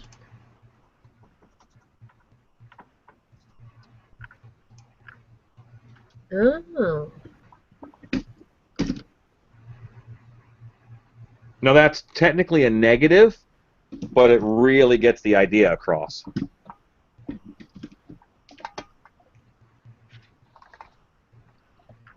And who just made me mess up my sculpt? Who was that? Ghostface Kid. Sure. No, yeah, I mean that's the best way to do it. If you can have a texture and just press it in, that works really well. And I apologize, I keep butchering his name. Obadiah, Geocatcher. I think he goes by something else on YouTube, which is easier to say. Oh, Fright and Falcon. Alan, are you a Boris Viejo fan too? He and Frank Frazetta painted very similar subject matter, fantasy art. Yes, I am a Boris fan, but not as much as Frazetta. Boris has a wife named Julie Bell who does similar subject matter, and Julie Bell is the best painter of metal I have ever seen. If you ever saw a kick-ass poster of the Silver Surfer, it was probably Julie Bell, because the woman is awesome.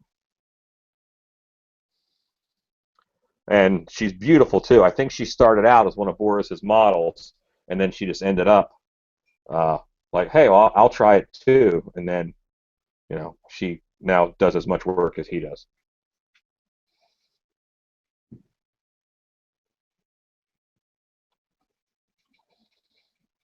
And I'll say another big artistic influence on me is Basil Gogos. Basil Gogos did all, well, not all, but a lot of the famous Monsters of Filmland covers. If you can picture Frankenstein, but there's like 1,000 colors on it, there's purples and greens and blues, that is Basil Gogos. And I kind of picked up a lot of color theory from looking at his art, because it has this great general tone of the color it's supposed to be, but it doesn't 100% read like it. It's, you know, it's how many hundreds of little colors are in something to make it look brown. That's pretty dang complicated.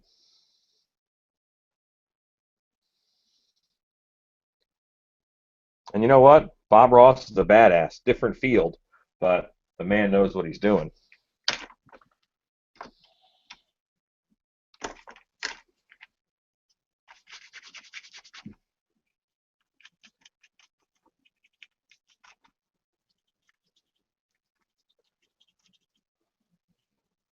Like I said, I like having the opportunity to sculpt here under the eye a little bit more than I normally get to, but I still want to bring my brows down, so I'm just going to extend them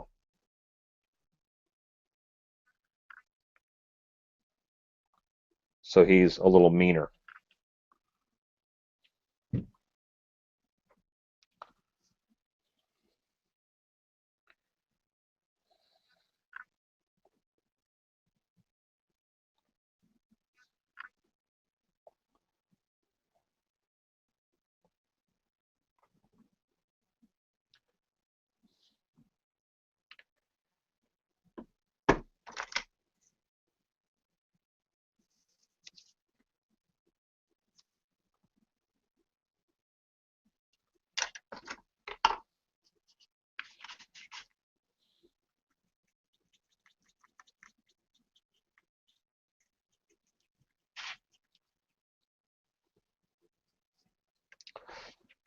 So the wrinkles of the face follow a natural direction, and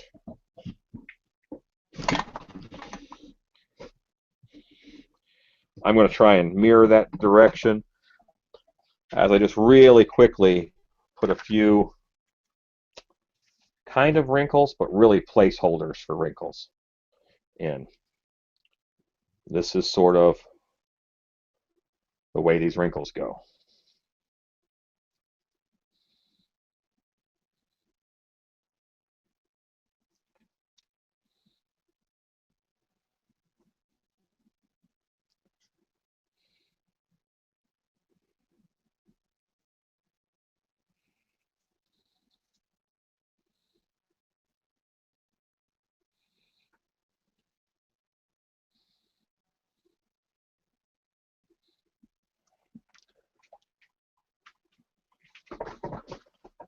There's a very weird way to sculpt. There's a giant tripod in between me and my work. And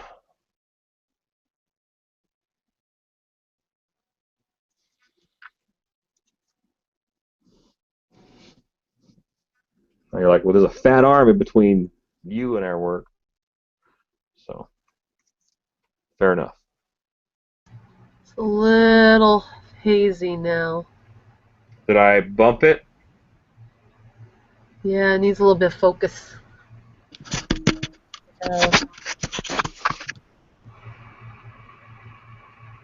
Still a little off.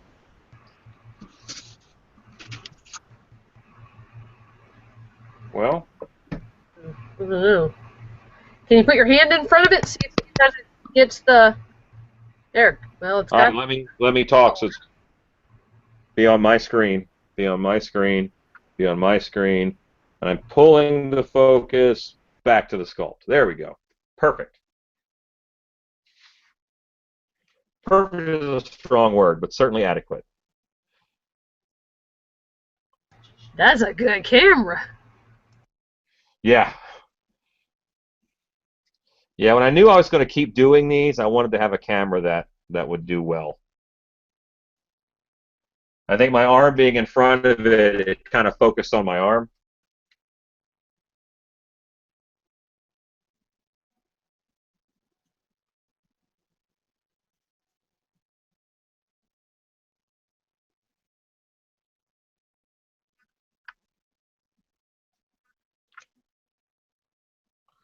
And all those big wrinkles that I just put in look like crap right now, but I'm going to brush them out and they'll look better.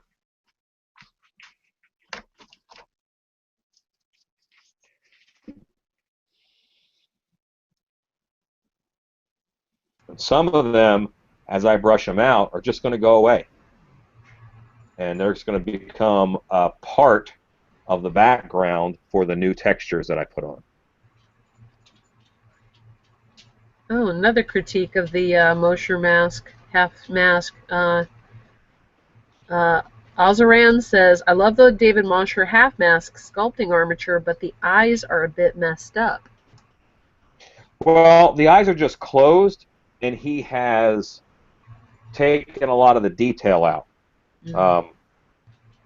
I think this person was just a little bit bug-eyed, and he kind of edited the bust. I don't think it's a bad thing. It doesn't affect the masks in any way, but it does make it a little hard to see what you want to sculpt when you're looking at the eyes. It do look a little bit weird. Mm. And Matthew Knapp wants to know, will you be doing a follow-up painting of this mask? Uh, it's possible, but I mean, I'm going to paint this mask in about 20 minutes. It's not going to take a long time, so it's possible. Are you just doing one? I thought you were going to be pouring a lot of them. I'm doing a bunch. Oh, okay. So I'll have like 20 of these to show. And Kim says, everything is male in Monsterland. Are you going to give us some females? Um, it's possible. That's a good question, and I probably should care about the plight of the female haunted house actor. I don't think I do much yet. Not that I have anything against them, but We're yeah. scary regardless of what we look like. But see, the thing is, girls look like girls. So if you're, a lot of the times, anything a female can do, you'll want to do it with makeup. If what I'm doing is human, even most zombies, I'm going to want to do that with makeup.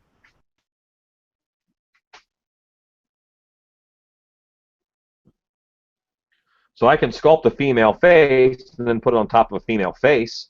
That's possible, but I think that might waste a bit of time. I think, if anything, maybe prosthetics to kind of emphasize different parts of the female face. Yeah, I think prosthetics have a little more leeway. And honestly, girls don't like wearing masks. They want to show their face and be pretty and stuff. Not all of them, but some. Your number one haunted house girl costume is like a bustier. I mean, that's okay. Awesome. For real? How many female haunted house characters can you think of that wear something push-up? All I keep thinking of is Samira, dolls. Well, let's look at famous ones. Elvira. Oh, yeah. Vampira. Yeah. Vampirella. She's wearing a red string.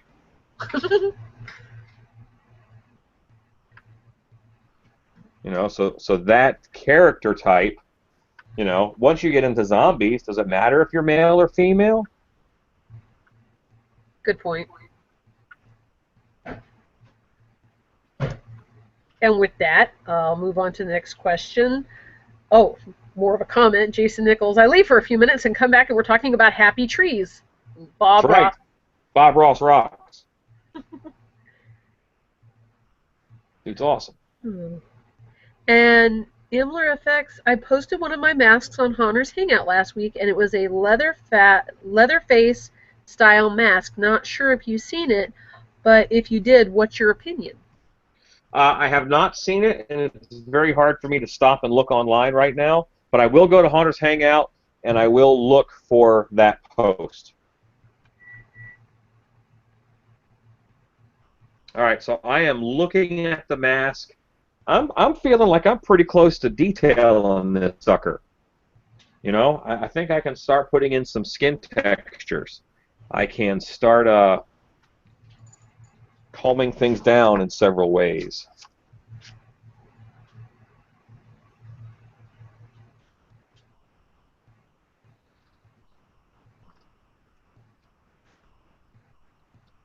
Oh, I think I found it. Let me see if I can share my screen.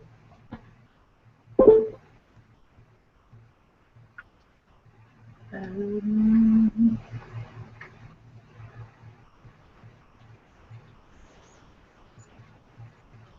don't know if I have the option. Oh, yeah, I do. Okay, what's going to be fun on this guy is texturing all the meat inside of the jaw where it's ripped off here and getting a good texture difference between that meat and the skin itself. And here's Alex. I don't know if you can see my screen, but here's his face mask that he did. Oh yeah, that's kind of fun. That's nice. It is Leatherface style. All right, so what are you guys thinking? of this zombie mask. I think it's a winner. I have to obviously refine the teeth quite a bit. I have to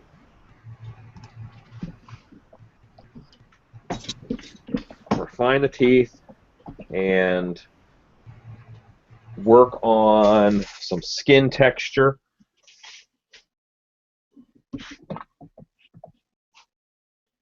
I'm looking at my computer right now real quick, just going back and forth with some texture options. I'm going to pull a little bit out of this cheek.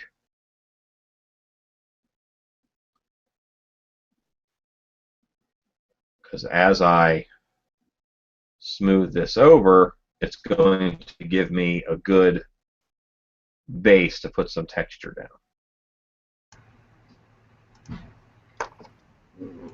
Let's see. Chandra asks, will you have any of these masks for sale on your Still Beast website? No, I'm actually really terrible at that. I probably should, and maybe after Trans World, I can get around to putting some on. But right now, no, I don't really have any masks for sale on my Still Beast site. Okay, and Kim has 2 here. So it's easier to do masculine faces because females tend to be finer boned. That's true too. You also have less area to work with. Their heads are just smaller, so there's less face, you know. And if you're doing something female, pretty often you're going to want to do hair work on it. And hair work is hard. You know, I'm thinking about that, and I'm remembering the Evil Dead, the mom. Yeah, and, yeah. Yeah, and I remember that was a guy. Yes. Okay, so I'm looking here for texture stuff. I'm going kind of through all of my zombie pictures, and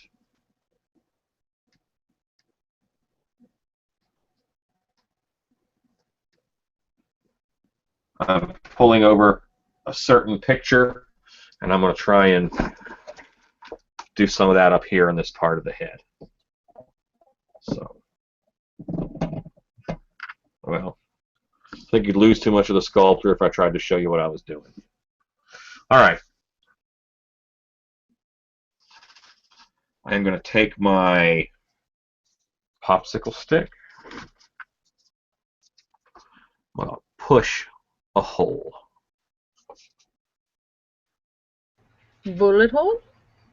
Not a bullet hole, just a little texture hole here in the head. Oh. Just pushing it in. I'll do 2 with the popsicle stick, and then I will switch to the well, I'll do 2 with the tongue depressor, then I'll switch to the popsicle stick. Which, and of course, Kim also said her daughter is a haunt actress and she only wears makeup. Yeah, a lot of girls only like to wear makeup. They don't like stuff on their face. They don't like masks. And safety-wise, I kind of prefer female actresses in makeup most of the time, because if you can see that it's a girl, you're less likely to punch them in the face. True. Which is a haunted house risk, sadly.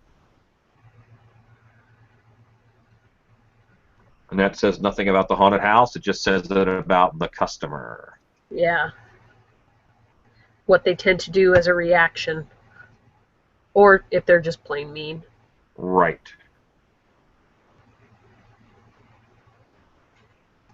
She also says, methinks a zombie wouldn't have so many perfect teeth, otherwise it's great. Yeah, I'm working on the teeth. The teeth need some love. That is faux shizzle. For sure, is what I meant to say right there. I apologize. I'm sorry. What's that? Oh, Just Random says, Alan, the Dallas Friends of Halloween group is looking forward to going through the Dark Hour Christmas Haunt this weekend, and the mask looks great. Well, awesome. Very cool. Very cool. Yeah, it ought to be a good show. It looks like it's going to be. We are doing some really fun stuff. I Now, don't. I know I had a popsicle stick and I used it on the teeth, but right now it's missing, so I have to go get another one. Okay. What is that I you're always doing seem on the side? Don't quite understand what that's supposed to be. that I'm working on right now, Yeah. just some texture, Hmm. just some burny texture. It's gonna have a look here in a bit, but I have to calm it down. I have to do it first, and then Hmm. refine it, calm it down.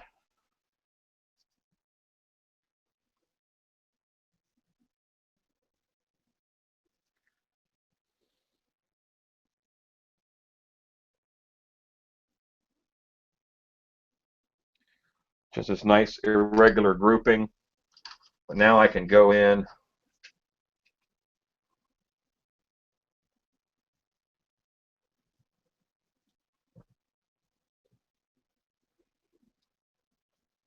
and use the water to smooth it.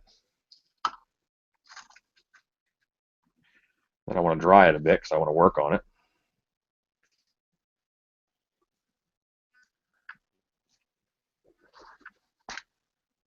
And now that I've made all my raised areas, I can kind of just pick them out.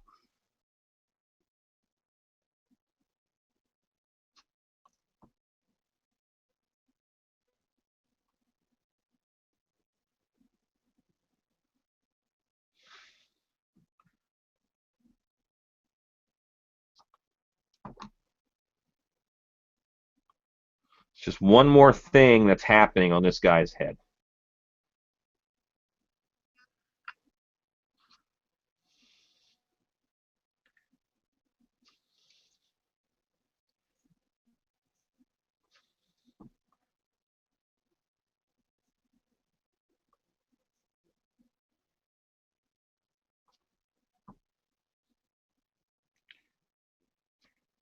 Zombies are a great chance to play when you're sculpting because I can put 30 different textures on this guy, and each one is just one more thing that happens to him while he was a zombie.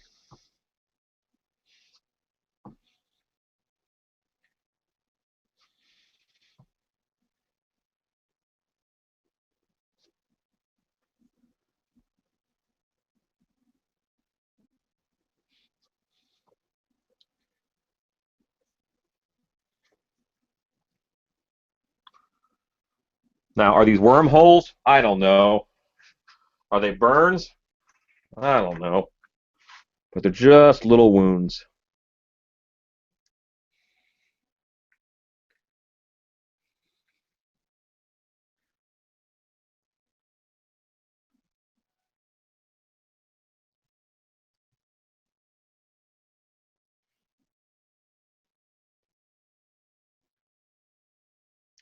So every time I dip my tool in here to take a little bit of clay out, I've got to bring it back to my hand to pull off that clay. What kind of tool are you using? Little wire loop tool. Oh, gotcha. Yeah, little wire loop tool that trying to do that trick of pulling the focus back. Um, just to pull bits of clay out, chew it up, make it look a little bit nasty. And I'll dab this with a brush in order to, make it a little bit less harsh.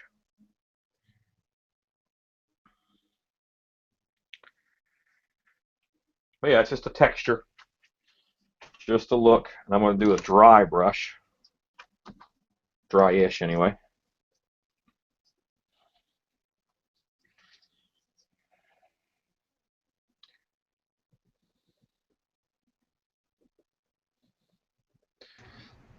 And now that's just a little different piece of rot on him. Like there's a surface skin and there's some mess under it. Hmm. Now, Juliana Ladelma asks, do you plan on how your actor will be moving in the mask? Normally, no. Normally, I have to let some of the work be done by the actor. And if I overplan at this stage, I will just be disappointed. Because in his brain or her brain and my brain, it's different. So if I raise up the tripod a little bit, I can get my knee under it, which means we're both closer to the sculpt.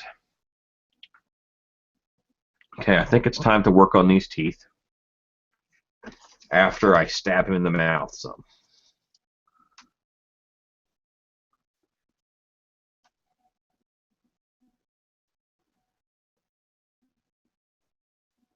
Okay. So I should pull up a picture of human teeth. That would be really wise. And eventually I will. But I'm just going to do some general smoothing right now. I'm going to work on them to the best of my ability, remembering the skull that I just did. Because earlier today, in fact, I worked on a set of teeth. Human teeth, much like these. This is just a flexible silicone tips tool that I'm actually using to put a polish on them so that these have no texture and everything else has some texture. But I'm also kind of pushing with it a little bit to get some shapes that I want to happen.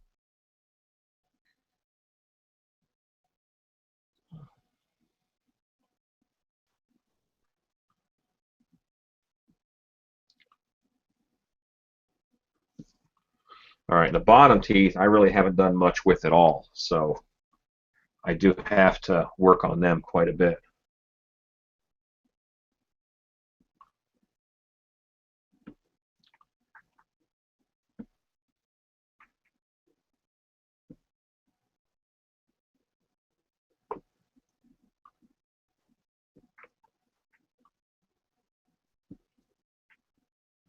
So this is, I'm in the detail portion of the sculpt. It is now 9:30, so I guess I'm 2 hours in, and I've got about half an hour to make my time goal. I think I'll be fine on it, because I'm pretty sure that half an hour from now I'll be able to call this sculpture done. You generally want to work on your fine details last. That's for a couple reasons. One of them being this clay dries out, so itty-bitty points are going to dry out in the air faster than big blobs of clay will. So you save those for last, and they have less of a chance to dry out.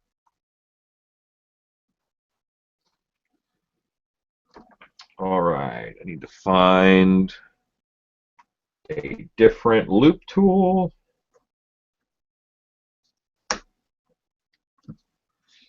Yeah, I think I'd be a much faster sculptor if I had the magical ability to summon the tool that I want into my hand. Or if I kept a cleaner desk. A mind-reading assistant would be good. That would be awesome. That is something I think I would thoroughly enjoy. So let me, oh, look, here's the tool I want, stuck in the clay right over here. Not down here where I'm looking, I stabbed it in over there. Awesome.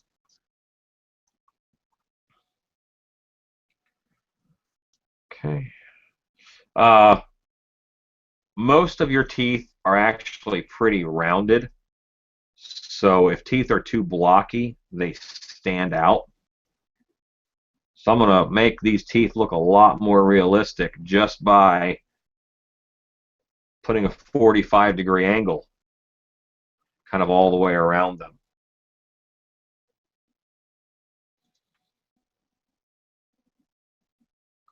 And this is a metal tool. And remember I said organic tools for organic shapes. Are teeth organic? Absolutely. But they're also very smooth.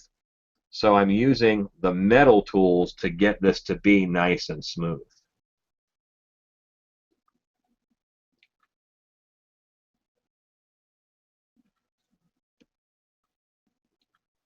And your incisors, your front two teeth and your front two bottom teeth are very flared out. They're much wider at the bottom than they are at the top. So I'm just kind of pinching those teeth in order to make them flare out up top. And Spencer Snyder asks, is there a certain type of water-based clay you prefer? White stoneware is really nice, or white modeling clay. Then Julian asks, once the mask is finished, would you use a bald cap or a wig to hide the back half?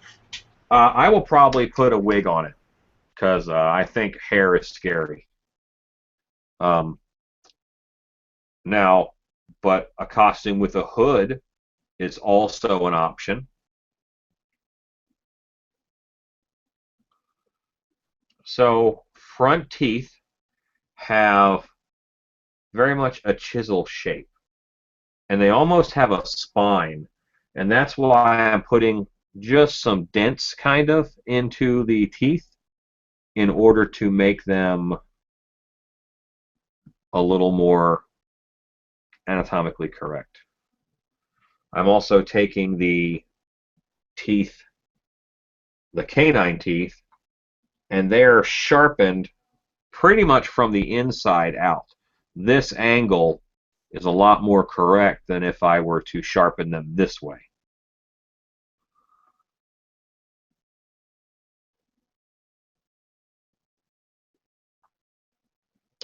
And you want to put some big blocky teeth down if you're carving them so that you have room to take away. Space in between the teeth is a very good characteristic of monsters. You know, you don't want them to have that perfect Jim Carrey the Mask smile.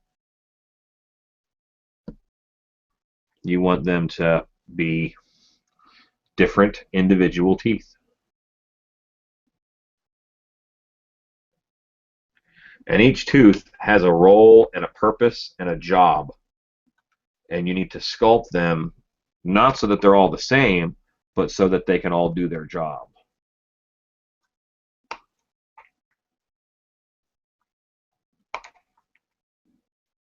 How many masks have you already done so far? Out of this series, Yeah. this is sculpt number 8. Mm. So there's been a couple that you guys haven't seen. Like I've got a scarecrow that I did that I've just never seen this design on a scarecrow before. So I'm kind of keeping it a little bit under wraps because its whole design is different than anything I've seen. And I have another mask that I probably won't show till Transworld. Gotcha. Good idea. But I've never seen that design before either. So now I put that specific, I've changed the shapes of the teeth. Each tooth now has a shape to it. There's dents where there ought to be dents. There are, you know, smooth where they ought to be smooth. Now this is a zombie, so I'm going to go ahead and actually ragged up the bottom of his teeth to look like he's chipped it on stuff, trying to get at people. Maybe he was trying to bite through a chain link fence and tore his teeth up a little bit. But I'm going to do that with a different tool here in a bit. Okay. But hopefully you guys can at least see the difference. As I go over with the silicone tool, it actually looks like I'm polishing these a little bit. And that's exactly what I want to do, is I want to calm down all of that texture I just put on them and make them work. Make them look a lot more like teeth.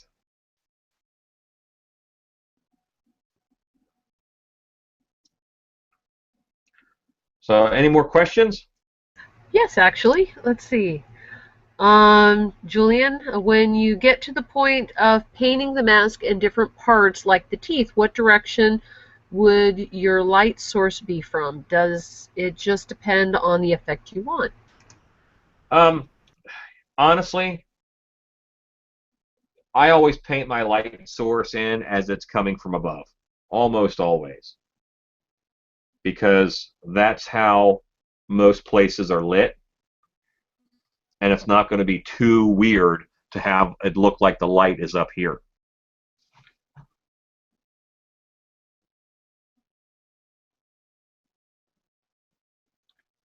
So just moving a little bit of clay around up by the lip, just because I saw it. And I'm going to take a different tool and do some stabby on the teeth. This guy here, which is just a dental hook pick thing. And I think this used to have a weird bend in it, but I made it mostly straight. And I'm just going to the bottom of the tooth. And I'm sort of ragging out the bottom of the tooth. Might be another hold the camera in my teeth moment.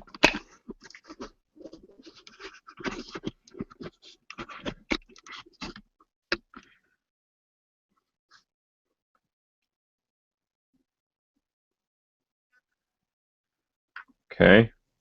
See how this tooth is ragged out? Makes it look a little bit scarier, I think.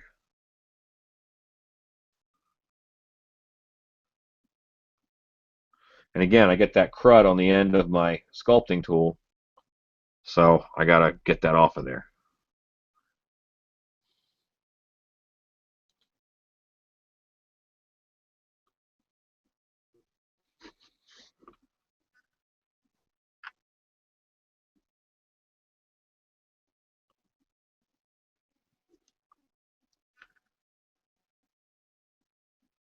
But when you take the time to put in, this kind of detail in your teeth, it tells the character story a little bit better.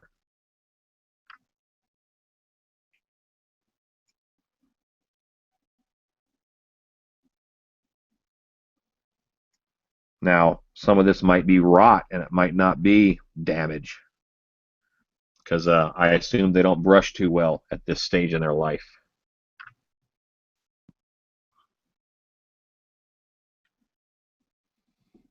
And I can just at any time just push that back up to clean up that damage and make it look a lot less ragged.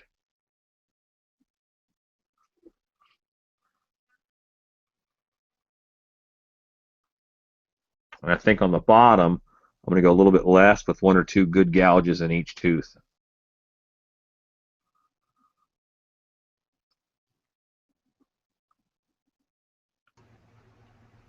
Like they bit on the bars of a fence or something. Yeah.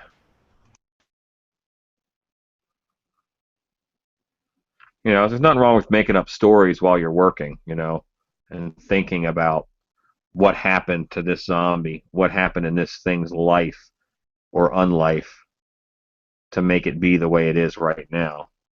Any kind of detail, any kind of richness that you can add, it's going to come through in your sculpting. And that's my sealing, and that's the sculpt. Grab this tool again.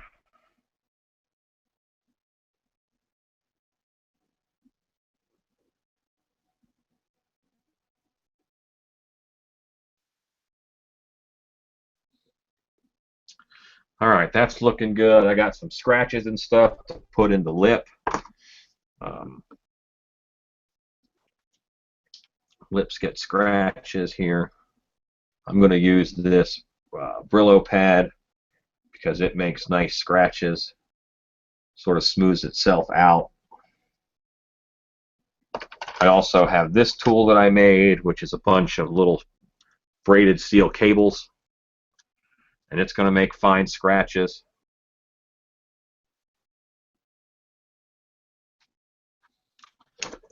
I want to look at the corners of some mouths because I have this corner of the mouth that I don't think feels right.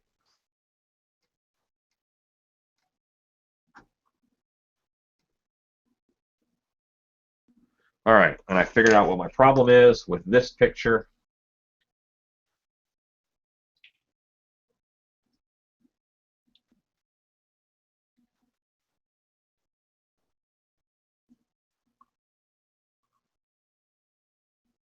Just a little bit.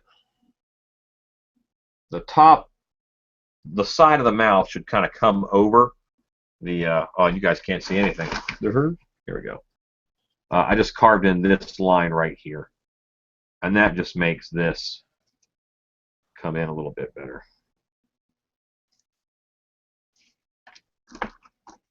Now my wire loop tool, calm down both these lines I just carved. Not making them go away, I'm just calming them down. And now I'm going to brush it out with a fairly dry brush, because I want to stop getting it wet now, because I want to be able to put texture in. And the wetness will stop me from putting in any kind of good texture. You'll probably see me move into baby powder. But it's still a little bit wet for baby powder. I need some kind of meat right here. I need some kind of definition between this weird inside the mouth area and this torn open section of jaw. So I can just jab my tool into here to give that a texture. Push over that piece. So now I have just a definition between these two. And that'll really come out in the paint when I'm painting it. I'm going here where my tendons are, and I'm just kind of pushing up to make it look like there's a layer of skin that has sloughed away from that particular tendon. I'm going to take my braided tool and give that tendon just some striated texture. All right, so now I have this neck here, and this neck has almost no texture on it. And I think if I drop you guys down quite a bit, you'll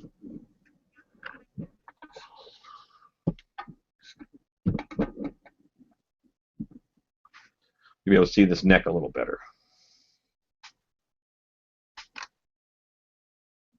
Okay.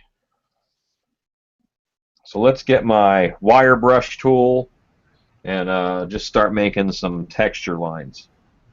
Okay. And while you're doing that, Ghostface Kid 101 asks, will you be posting photos of all your new masks during or after Transworld?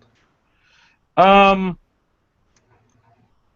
don't know. I'm actually pretty bad about that. I guess I could try to post some pictures just on Facebook, does he mean? He doesn't say, but probably Facebook would be good. Yeah, that's I might, as I finish some masks up, I might put some pictures up. That's not a bad idea. Maybe when you get them all set up before Transworld opens, you can take a quick picture, because I know your masks sell out fast when you open the door. When they open the doors at Transworld. They do. And Shannon's normally pretty good about taking pictures then. You know, hey, here's our booth set up. So you'd see some then, but yeah, really, just come to Transworld. I'll have them at Midwest. You can see them at Midwest. I don't think they're works of art by any means, but they will do the job in a haunted house. And that is my plan for them. Oh, this is an interesting question. Curtis Grant wants to know, how can you smooth Monster Clay 99% alcohol wasn't working? Go to something heavier grade, naphtha, lighter fluid. That's just a stronger solvent. In a well-ventilated area? Sure, if you want to live and stuff. All right, so I like what's happened now on the neck. I've got a lot of good texture in here. I don't know if you guys can see that or not, but I'm pretty happy with it. I am going to go ahead and do a few just bigger lines with my handy-dandy popsicle stick tool. I will take a little bit of powder here from the dollar stove, put it on my table, and now this brush is my powdering brush, and that's just what it's going to be used for. but I am digging the texture I just put on. Now, question, if you go back to using it for something else, what's going to happen to the brush? Is it going to be just goopy or? Yeah, it's to be covered in a mush. You know, no one likes mushy brushes. It's going to impart that on whatever I put it on too. Ah. Now, Just Random wants to know, speaking of zombies, have you ever made any masks for Zombie Manor in Arlington, Texas? Yeah, I actually did a sock mask making class with them once, and then they made a bunch of sock masks for their show. But mostly they use makeup. Zombie Manor in Arlington is an awesome show, awesome guys. They actually just lost one of their performers, and that is a tragic loss to the haunt industry because Sean was awesome, and he will greatly be missed as an actor in the market. But yes, and as a person and as a husband, but you know, my interactions with him have always been on a professional level, which he was a huge, awesome professional, and we'll miss him. But yeah, I've done some stuff with Zombie Manor. I made some costumes with them that ended up being. Texas shows are kind of hot, so the costumes I made were actually a little too hot for their actors to wear, and they kind of ended up back with me. But yeah, I do stuff with them all the time. When we do our April show at Dark Hour, Zombie Manor comes out and plays with us, and that is a blast. Oh, cool. Because we're doing a zombie show. I wanted to call some zombie experts, you know. And I had kind of done zombie camp training with them, so I knew how they performed.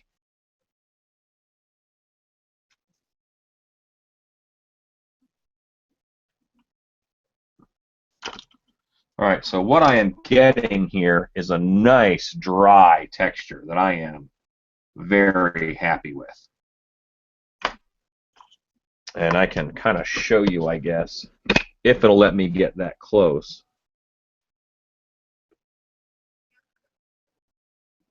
And you're still not getting the subtlety of it because I see it looks a little harsh on the screen, but it's a good texture. It'll read very nicely when I go to paint.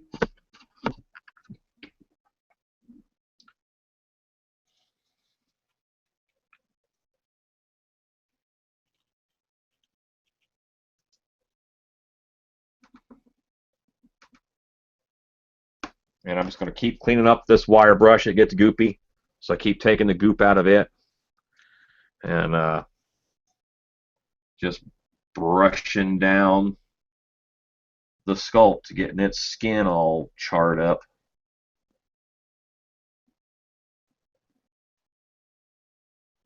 I don't want to fall into a trap that I used to fall into a lot and do the same texture on every single surface. So I'll probably leave this chewed up, just introduce some of this over here.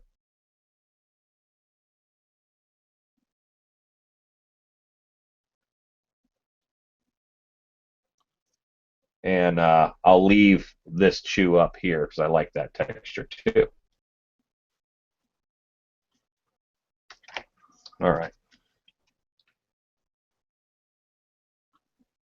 And I know that you guys can't see some of what I'm doing. I apologize. But you have to work both sides.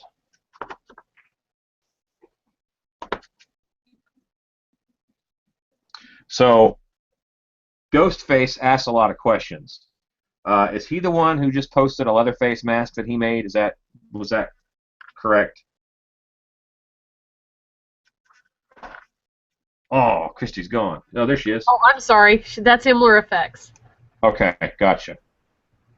Yeah, because Ghostface, I mean, he's been around a while. I have certainly seen him asking questions on here, so I'm kind of wondering if he has made a mask yet. I'll keep an eye out for any comments from him.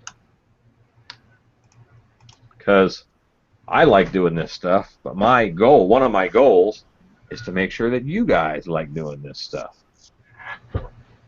Well, he did just respond, if you have a smartphone, you can take pictures at Transworld and directly upload them to Facebook while at Transworld. Well, yes, I could. Yeah. If I wasn't at Transworld losing my mind and spinning around like a chicken. You do a lot getting ready for it, so I can understand. Yeah. And Transworld's a very busy time. well, yeah, that's like way bigger than MHC too. Yes, yeah. A lot of if um, it's not anymore, but Transworld used to be like a half of my income for the year. Oh wow. Yeah. So it was important that the show went well. Mm. And Chort Chops, that's kind of a cool name. Chort Chops Sullivan. Hey there, I was wondering what does the powder do and how do you get started? It dries it up. Is what it does. It dries it up. It also it's a little particulate. So where with water, you use a water and a brush, and you're making water erosion. With the powder, talc is a rock. Talcum powder is crushed rock. So what it does is it erodes it the same way that wind and sand would erode it. So that's what it kind of does to your sculpt. Okay. And Kim BDI Brat asks, where can we go online to see your masks painted? Um, if you go on my Facebook page, I've got a lot of masks that I have made. They're on there, so you can look around there and just kind of troll my Facebook and look around at stuff, and you'll see plenty. I don't really have a folder for work or anything, but in the mobile uploads, I think is the most pictures of sculpts and finished masks. And of course, you can come to Dark Hour Haunted House and see a lot of stuff in person. There you go. And then Julian wants to know, does all the detail you put in now carry over to your final product? How exact should you be? Yes, yes, your detail carries over. If I leave my thumbprint on this somewhere, you will see it in the sculpt. It will show up. In the mold, I mean. It'll show up to the point where they could identify me as a killer. So I hope not. plaster will catch a lot of detail. Okay, and we just got a response from Ghostface. I make masks all the time. I'm currently working on one right now. I just like to ask questions to learn more to better myself as an artist and use what I learn from you to help improve my work. Heck yeah. I would like to learn from you as well, because I don't know everything, that's for sure. I have been doing this a while, so if I know something, I try to pass it on. Sharing knowledge is awesome. Yep. And Chandra says, will you be attending the West Coast HauntCon? I really no, I won't. I want to. I want to go to West Coast Hong Kong. It's the same weekend as Halloween Extreme in Orlando. They West Coast. I've been trying to. I went to their very first year, and I've been trying to get back, and it hasn't worked out. So I won't be going this year. Hopefully, I can go next year. And I've said that for about 3 years, and I mean it every year, because it's a beautiful show. I love the state of Oregon. It's beautiful to look at. It's beautiful to walk around. All the haunters that I met there were nice. So I do desperately want to get back, but I haven't had a chance yet.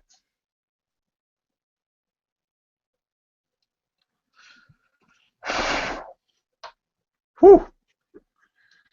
So this guy has gone from being a sloppy mess to a dried out zombie, I think, pretty quick.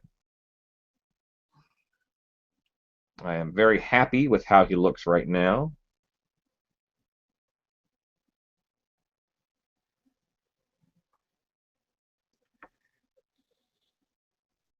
I'm going to switch to another brush because my brush is getting gummed up, and a lot of times it's just easier to pick a new one and go again. So let me grab another brush.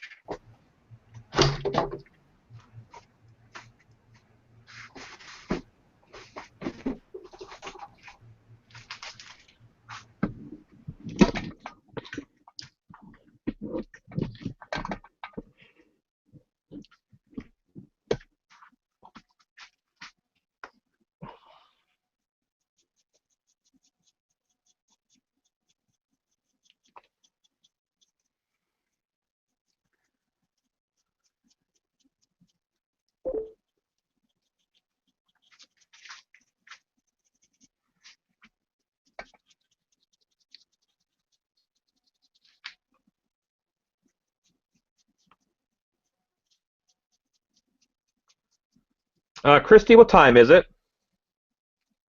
It is 10 o'clock your time, Central Time. Okay, so that is pretty much my cutoff point, and I am pretty much ready to cut off. I see this lip has gotten a little hairy looking with all the texture that I put on it, so I'm going to calm it down here, and that sort of fixed that. It's a little bit wet right now for me to do super fine texturing, but it is largely improved, and I will even say it's just about done. I mean, there's very little more that I'm going to do to this guy, and I'm happy with him. I think he looks like a zombie. Take my tripod back.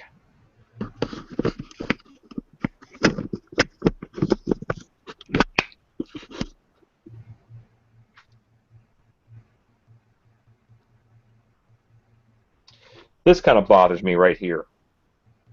I think real quick I'm going to fix that.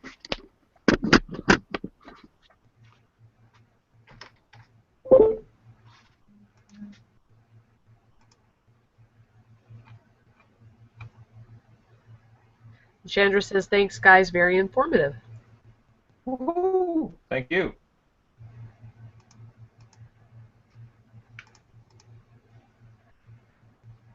Yeah, this way, I think that reads a little bit better as that lip got tore up. Because why was it smooth all the way over there? I don't know.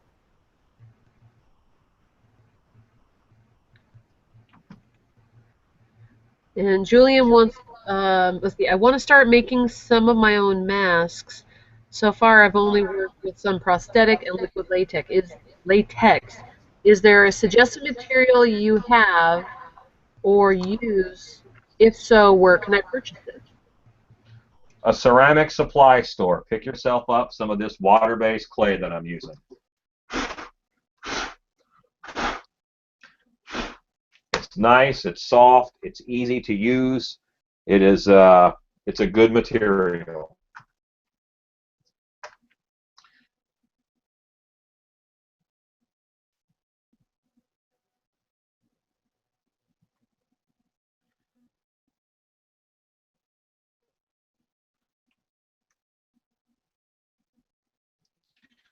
And I'm just sort of breaking up that lip that was there, because I don't think it would be as nice and clean as it was before. Okay, well, gang, that is this one. I came in right about 2.5 hours, like I sort of thought I would. I am pretty happy with it. The only thing it's going to get is a bit of a brushing down to calm down some of the heavy texture that's on it, which I'm happy with, but it's a little on the heavy side.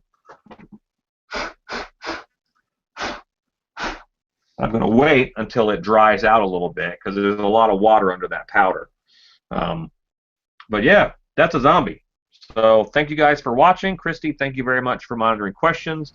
You're welcome. Thank you everybody for watching, and see you, Steve. Have a good one, guys. Bye. Bye. Bam.